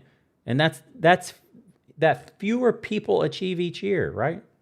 This isn't education, guys. It's domestication. It's designed to create a compliant worker for an industrial economy. It no longer exists in the world today, right? Every morning, think about it. Every morning, millions of us commute to buildings we don't own, enriching people who see us as spreadsheets, right? They trade their finite hours for what? Infinite fiat currency. It's not fucking, it's worth less than the fucking paper it's printed on. Think about that. Their dreams sold out for dental insurance that barely covers a fucking root canal when you need one, right? Your potential promise of stability, it evaporates with the next earning call if it's completely fucked. That's the truth. The math is undeniable, guys. You cannot save your way to wealth on a salary. Inflation eats faster than raises feed. You understand? Taxes take more as you earn more. Think about it. Your W-2, you're fucked. All right? The ladder you're climbing leans against a burning building, and those at the top are taking the fucking helicopter out while you're trying to climb faster. We're already in the burning building. You understand? Real wealth, think about it. It's never been built by trading time for money. Ever. Nobody, dude. Give me a wealthy story where somebody traded their time for money.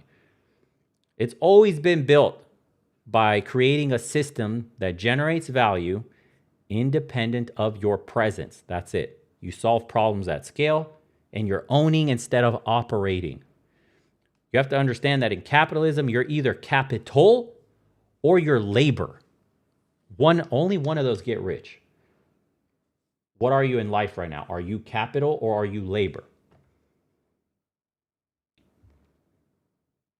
Okay? I'm not saying, look, I'll reiterate. I'm not saying entrepreneurship is easy.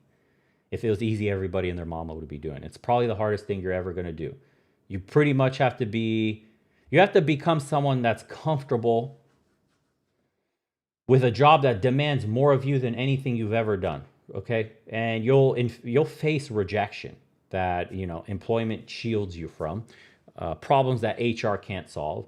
There's a fear that certainty used to mask, the steady paycheck. That all disappears. You're going to work twice as hard for half as much until the compound effect kicks in. Then you'll work half as hard, right, for 10 times as much. And then eventually you won't work at all for more than you can possibly imagine. That's how it works. You don't get to reverse that and just start at the, I'm in my office playing putt-putt and I make millions of dollars. No, you got to work from the bottom. Right? Those that warn you about entrepreneurship risk, they never calculated the risk of spending 40 fucking years building someone else's dream. These people never considered the opportunity cost of every year spent in comfortable captivity or golden cage, right? They never looked in the fucking mirror, dude, at 65 and asked, what if I tried? Right? You measure risk, or these people, you could say measure risk by like volatility, not by the potential. They're just seeing danger in the unknown, and they miss a ton from the guaranteed loss of the familiar. They're blind. It's the blind leading the blind. The tools have never been more accessible today. A laptop, an internet connection, and you have global markets available to you. Think about that. AI can replace entire departments today, and for sure in the next couple of years, it will.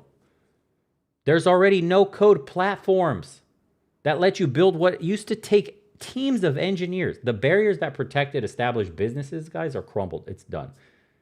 The only difference now, it's left a wide gap between like execution, you, and success. That's it. That's it. You, execution, success. That's it. That's all that's separating you today.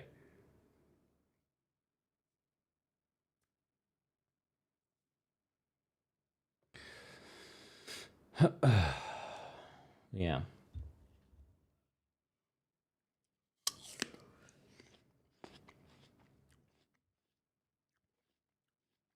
The problem is, most will hear this and return to their cubicles. Let's be fucking honest. Monday morning, you're back in your cubicle. What's today? Wednesday, Thursday. Thursday, you're going back to your cubicle. You're comforted by, those familiar chains. You got your steady fucking paycheck. They'll dismiss entrepreneurship. It's too fucking hard, while complaining that their job is soul crushing and that's too risky, while depending on a single income source. Like the fucking hypocrisy. They claim they lack ideas while problem solving daily for someone else that would pay to fucking eliminate them. You solve so much problem at work, bro, but you can't solve your own problem with money. They're jacking your brain power to pay you pennies. You're okay with that, right? The choice is binary. It's not equal. Employment offers you a ceiling and it's disguised as security. Entrepreneurship offers you fucking chaos, but the upside is unlimited. One is trading the time for money in a game where time always runs out, right? The other will build assets that work while you sleep, a system that you can scale without your sweat, without your getting your fucking hands dirty and clocking in every day, right? Value. This is value that compounds across generations. You can hand this off to your kids. That's the difference. And we're not talking about, it's not about getting fucking rich. People are like, you're obsessed with money. No, wealth is the probable outcome for those that persist in this game, sure. You know, it's more like this, dude. Refusing to rent your fucking life by the hour to some piece of shit who values your time less than their fucking boat payment. While Ted is paying for his 8th fucking yacht, you're slaving away building his dream like a bitch. And you're supposed to feel good about that because you got a paycheck coming in every fucking Friday. Oh, as if that's not spitting in your face, bro, when he talks about his 8th yacht banging his 5th wife.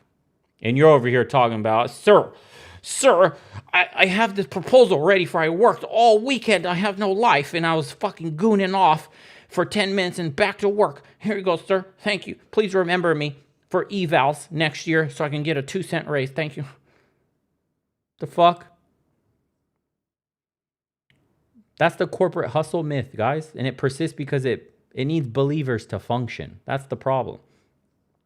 Every single entrepreneur who escapes, weekends that kind of hold on people, plants the seeds of doubt to the fucking, like that's the real matrix, the cubicle farms.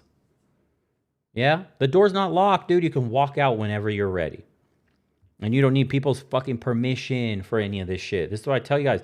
Dude, start while employed if you must. You don't have to leave your company. Start small if necessary. It can be imperfect, but you got to start. Every day you postpone and dick around and goon off and fuck off to video games and whatever else that you're doing after work is another day you're just building someone else's fucking equity. That's your money on the table. You don't have to have theoretical ideas. Make this shit come to life. The market will reward value creation. It's fucking ruthless and efficient, dude. The market always rewards good products, right? It doesn't care about your excuses, your fears, none of that shit. You got a good idea, a good product, and some effort, you will make it. And it pays entrepreneurs exponentially and employees linearly. You cannot earn more than your 40 hours because you don't have more than 40 hours to give, right? If you failed today, that's fine. Cool story, bro. Try again tomorrow. Use experience as the new edge. That's all. Some will say you need extensive planning. Oh, the time has to be perfect. I need an original idea, bro. You're all fucking wrong. You just need to solve one problem better than the current solution. That's it. For people willing to pay. People are willing to pay for anything today. Literally, everything else is iteration and persistence. That's all it is. All right, the perfect business plan, I'm telling you guys, the perfect business plan is one that meets like between reality and then adapts. Not the one that looks good in fucking PowerPoint. Your employer trained you in skills that they'll never pay full value for. Do you understand? Right? Your job is your entrepreneurship university if you're paying attention. Every frustration is a business opportunity. Every inefficiency that you see at a company, that's a product. That's potential product. Every complaint from customers, if you've ever heard any, that is insights, dude. Those are worth millions of dollars. So many people are working for companies. They're on the ground floor of these golden nuggets of information.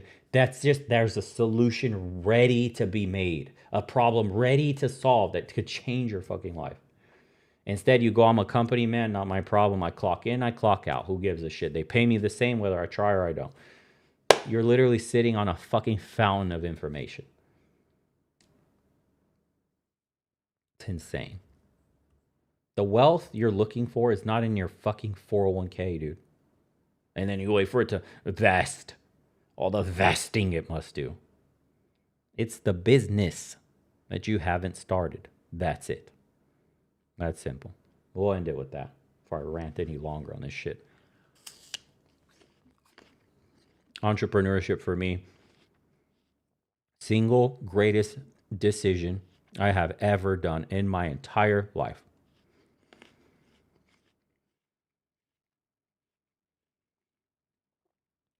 Not even close.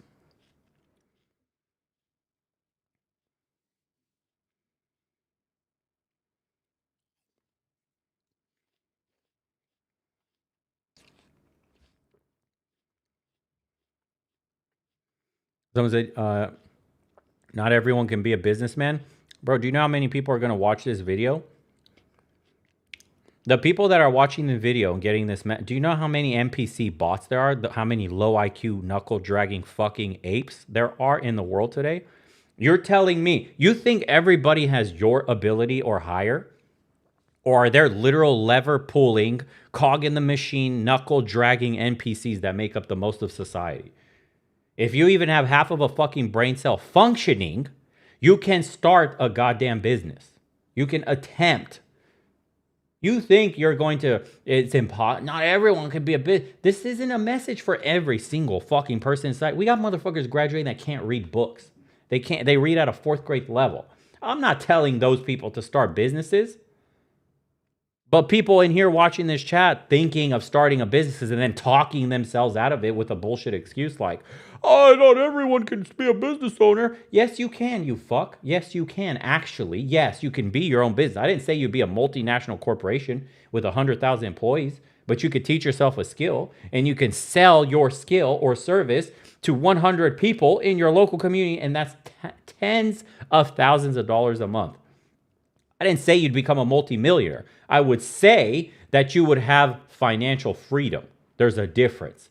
If I imbued you with a skill and found 100 people locally to pay for it, and that gave you $10,000 a month, you're now making $120,000 a year. You can live off that forever. You're fine. You can stop there if you want. You don't need to expand. You don't need to work extra harder. You don't need to do shit. You now just make $120K a year. That's a dream salary for most people. It doesn't take much.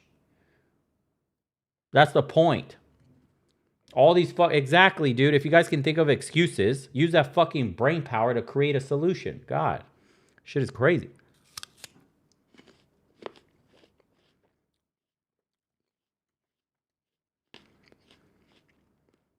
I see that shit in the comments all the time. Not everyone. Not everyone. Shut the fuck up, bro. Enjoy being poor then. Or be one of the ones that tries, fails, tries again, succeeds one time. Or go be fucking poor, dude.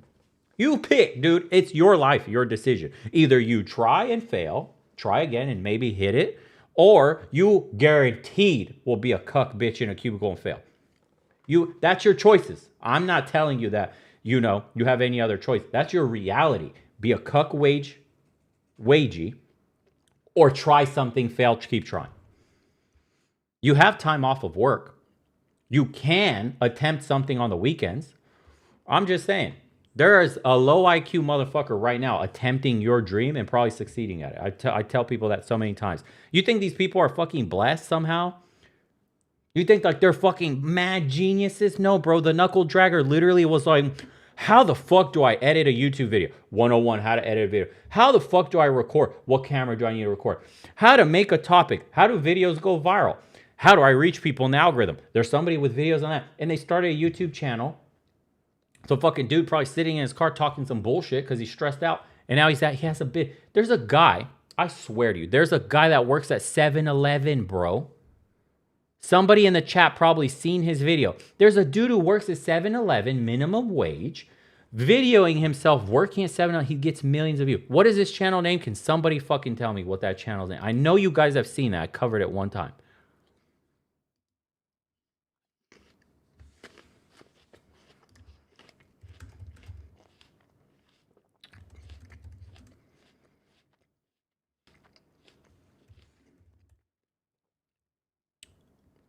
What is the dude's name?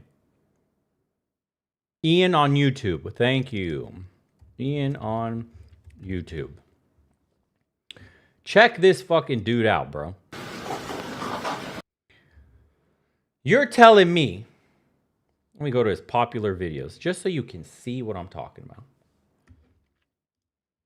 This dude says, I'm 30 years old working a dead-end retail job, bro. He got 3 fucking million views 5 months ago. 2.1 million views. I just got fired from my 3-year job working at 7-Eleven with no warning, bro. I'd rather die than like go to jail, you know? Look at this dude. You think he's a fucking genius? The dude's literally filming himself working. These are all my beers besides the Modelo pack. She's gonna absolutely rip my shit apart tomorrow. I hope she doesn't, because she doesn't normally, but that's a lot of beer that I waste. This fucking guy is making buku money now. He spilt beer and got fired or some shit. Look, he just put up a video. 76,000 views. I'm leaving California and moving here. This dude now, he has a girl. Best town in the United States.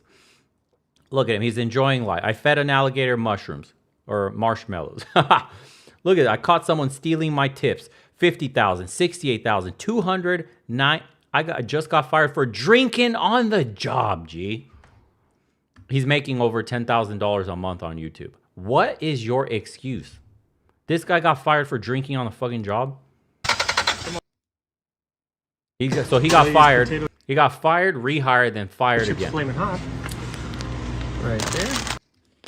The YouTube still, right? Yeah. So what you want to know? They gonna portray another one? Nah, man. I'm probably like I was going down south to visit anyway, so I'm probably just gonna try to find like another. Hey, so. What do you mean? Come on, bro. I've seen enough. You telling me you can't do this? Why the fuck can he do this?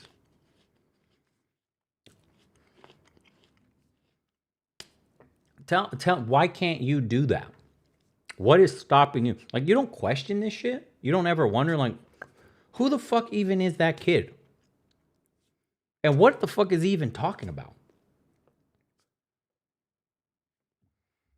That's wild. Joshua Maroney sent $5. Hey Bo. I just hit 300 pounds on the bench press and I weigh 220. Working on getting higher. Good job, strong boy. Be careful at that weight. Make sure slow and controlled. Don't ego lift. The highest I got to was 315 at 194. I definitely can't do that anymore. I fucked my shoulder up.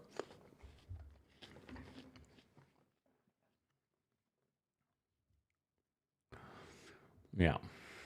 Anyways, boys. Look, it's been a pleasure. Hopefully, you learned something today about entrepreneurship. And I think our next stream will be Friday. Yeah, Friday, 2 days from now. Same time, as always. And yeah, it's just the raw truth, dude. Honestly, I get heated because it's relatable to my life. It's real. It's true. Not like, it's not bullshit. I literally was poor. I had nothing. Literally, my dad was sending me money so I could pay bills. I was eating peanut butter and jelly for lunch and dinner. Name brand, like store brand, store brand. The 2-pack of bread, poison, absolute fucking poison. And I couldn't even afford Jiffy or the grape jelly brand. It was store brand shit. The fuck, bro? I went from that, and I knew I could change my life. I just needed something, an opportunity, an idea. And then it finally came, and I went through it. Balls to the fucking wall, bro. Never stopped. It didn't matter. The excitement alone, just the emotion of like, oh my God, if this works, my life changes forever. Oh my God, if I could make this happen, I don't have to eat, worse than prison food. I don't have to eat peanut butter and jellies every single day for months on end. My food budget was $50 a month. I'll not forget that shit.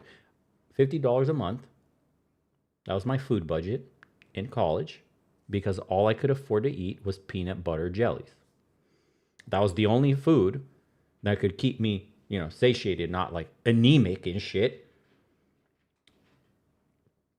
And that's it.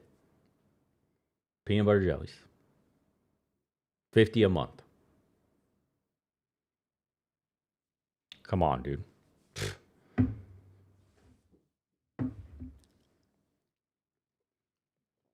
Yeah, people think I had money or shit was like a success day one. Absolutely not. I was beyond the trenches, bro. I dug straight to hell. It was fucking terrible.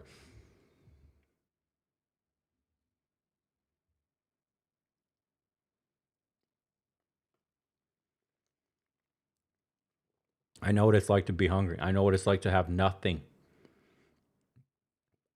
Someone said, how's your relationship with peanut butter and jelly now? Surprisingly, that's now my comfort food.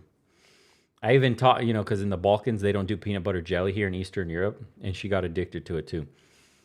That's the food I like to eat at all times whenever. I didn't get sick of it. Like some people get sick of their comfort food and whatever it is. Dude, it brings me fond, joyous memories of the struggle. I feel happy. Like I feel safe when I eat my peanut butter jelly. It's so, yeah, the irony. It's so crazy. If you've ever had a food like that got you through hard times, I'm never giving it up, dude. I'll be 90 years old just wolfing down a PBJ with the same nasty grape jelly. I don't need the same nasty grape jelly. We can upgrade now to organic, real bread, real jams and jellies, from real fucking fruits, not straight sugar and corn garbage.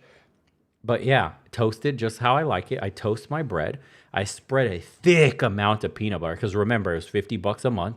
I was poor, so that peanut butter had to sustain me, right? I was subsisting from this, and I didn't want to lose weight. I was already skinny. So a thick glob of peanut butter, dude, on both sides of the bread, and then squished in the middle with some jam and jelly, whatever you pick. That shit is like my 5-star meal right there. I'll eat that wherever. It's ironic. Yeah. So. Hi. You do what you do to survive. It is what it is.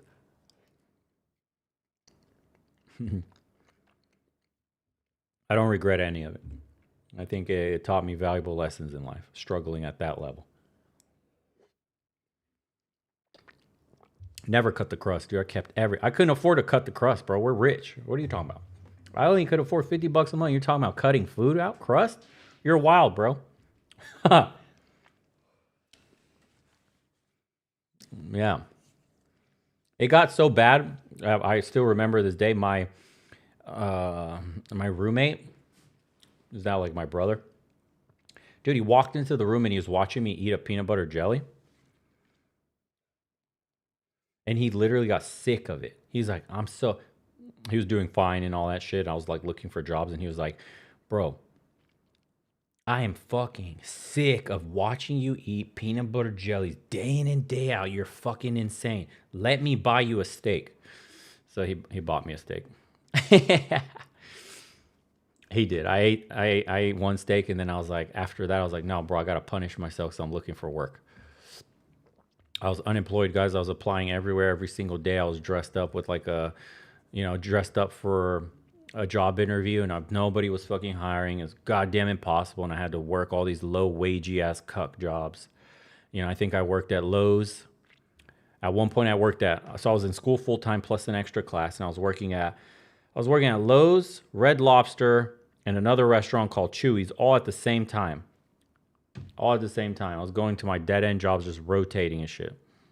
My grades were slipping. I went from like A's to B's to C's. So like I didn't even have time to do homework, bro. I was falling behind. I was like, something has to change. And then I got hired as a bartender. Ta-da! Red pill awakening begins. Yeah. Someone said, why is bread absolute poison? Because if you know anything about food in America, the bread in America itself is not actually bread. It's fucking shit. Yeah.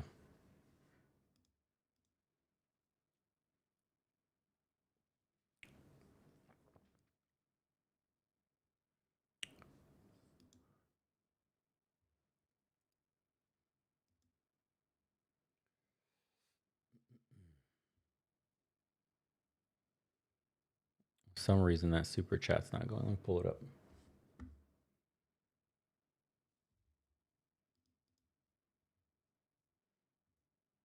Does this one work?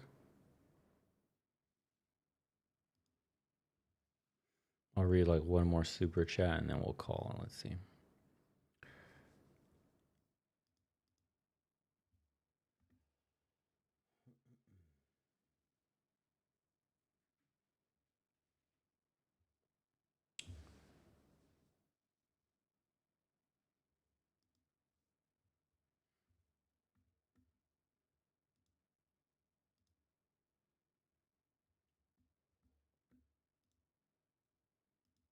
There we go. So this one says from DG, thanks, bro. Appreciate the wisdom, Bo. I started day trading too. How lucrative was it for you? When I first started, I started in 2009 and I sold my car. I had an Audi. I sold it for $5,000 during the economic crash. I ended up investing in Citigroup. They got bailed out by a billionaire on a chapter. I can't remember what type of chapter bankruptcy, what everything was failing. And basically, I doubled my money, and I thought I was going to become a multi-billionaire, and it was all fucking good, and my life was going to change. And then, fast forward sometime, I blew all the money in the account. I ended up trying again with Forex after that because I didn't have the $25,000 to be able to day trade. So I was like, cool. Well, fuck these rules. I want to make money now. So I saved up some money for my shitty part-time job. And then I got into Forex, made a ton of money, eventually ended up on mad leverage, losing it all. Again, blew another account. Fast forward again. Remember, I started this at 18 in high school. Right as I graduated, I sold my car. Then I got into options trading. And I was like, okay, cool. Options, built-in leverage. I dig it and started teaching myself more advanced derivatives. And I was like, I fuck with this options trading stuff. Did well, blew the account. Okay. Fast forward again. I'm now trading with money I don't need. So the pressure of like kill what you eat is gone. So now my job is paying me. I'm doing fine. I have time to trade on my own dime when I feel like it. I don't need to force trades. And so if I saw all the signs in my little trading system that I created for myself, I would enter the trade. It started working very well. So then I got into crypto trading. And great, dude was making like $1,000 a day at one point, crypto trading, above what the market was growing because that was during a bull market too. But I was making $1,000 a day average above. The account size was pretty substantial. It had grown. I first got into Bitcoin when it was $950 and Ethereum when it was $35. And started day trading there because it's the Wild West. There's nothing inhibiting you.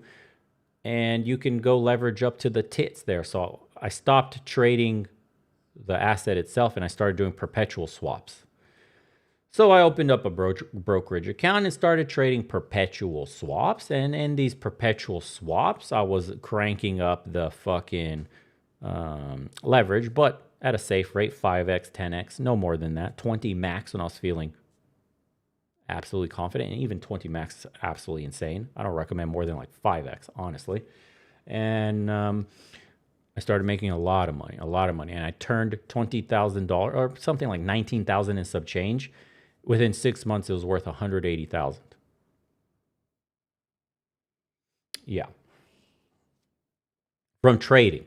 I don't count the, what did I start with? The money I invested and what that would be worth 6 months later if the market was up or down. I didn't count that. Just what was the extra on top. So 180 in 6 months.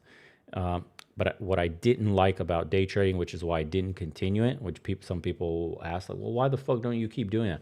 Because you're a slave to the markets. I don't think you understand. In order to be successful at that level, you have no life. I remember waking up at 3 in the morning, randomly, 4 in the morning, randomly, 2 a.m., it doesn't matter. Waking up with like, my charts firing off indicators, like my indicators, alerts would go on. And I'd have to, like fucking booger-eyed go over there to the screen. Shit, my support or my resistance price, they just triggered my buy zone, my sell zone. And I gotta go over there, and I'm fucking putting a trade in, and dude, you're just looking like this. It's like the morning, and you're just like, oh, fuck, I put this trade. But I had it set up like this. I had a giant spell book. You guys could see it in the Spartan Challenge video, I think. I had a giant spell book behind me, and I was filling that fucker out with all my analysis. Why I'm buying that, what the market signals were, my win-loss ratio, everything, dude. I had like a section for everything. In the analysis, I even had what the market shows will happen in my prediction, and magical stuff happened when I started systematically applying that system. And I was just like, I was going down my trades, one page would have 10 trades at a time. And then I would go and I look, oh yeah, 3 days ago I said this was going to happen. It happened. Oh yeah, yesterday I said this was going to happen, it happened. And I was like, green check, X, green check, X, green check, X. And I was minimizing the losses and just letting the winners run, and my account was exploding. But I hated that I didn't have a life. I didn't have when I say I don't have a life, if anybody has ever had significant money in you could say crypto account, stock account, whatever, you have an investment account, my phone was in my hand, whether at lunch, dinner, in bed, wherever. Do you know the first thing I opened up? The charts, the money account, the brokerage account. I was looking through my trades constantly, nonstop, my open trades. You can't even sleep well because your trade's open and you're scared. Like, what if it goes against me? I had stop losses, of course, and take profits, but still the need to know just doesn't work well for my brain. I like control. So I'm always in a state of stress. I'm always in a state of, bending to what the markets are deciding to do. One tweet from one tard could send the market up or down. Like Elon says something or Trump says something, boom, your entire analysis goes to shit. Or something happens, a country bans it or some shit like that. So that was too stressful for me to do it full time. There's other people that are wired for that shit, but I hated the fact that like everywhere I went, bro, I couldn't even enjoy life. I got lost in the charts. The sauce took over. So I was like, there's got to be a better way to make money that's more guaranteed. There has to be. I fuck with the day trading stuff on a slower scale, like passive investment and management. But active day trading is too fucking intense. To do it correctly, it's your life. And no thanks. No fucking thanks. So yeah, manage money, great. I'm all for that. I've taught myself if you could day trade successfully for a while, you can manage your own money, no problem. Long-term plays, getting in and out of the market on a longer term scale, finding value in companies, the basics I learned from when I first started, shit like that. Spotting trends, major zones of resistance, support, shit like that, where the institutions are positioning themselves. Liquidity, right? I mean, I now trade, if I were to trade, I trade based on liquidity. That's it. I don't really trade the way a retail trader trade. I look at where institutions want to position themselves and where real liquidity is, where the institutional buy zones and sell, where they'll sell. And that has served me very well. So you learn to move on to this. Or you could just follow Nancy Pelosi. Yeah, that's true. That's true. Yeah.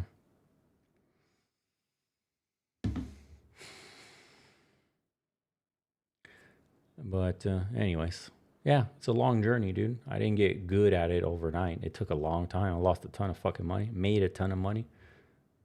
And I traded everything from stocks to Forex to crypto, options, everything, perpetual swaps, whatever. Okay, boys, we'll call it. We got to get something to eat. It's already 9:30 here. Anyways, thank you everybody for tuning in. Appreciate everybody who donated. Thank you so much for the super chats. And we'll see you Friday, guys, same time. Take care of yourselves.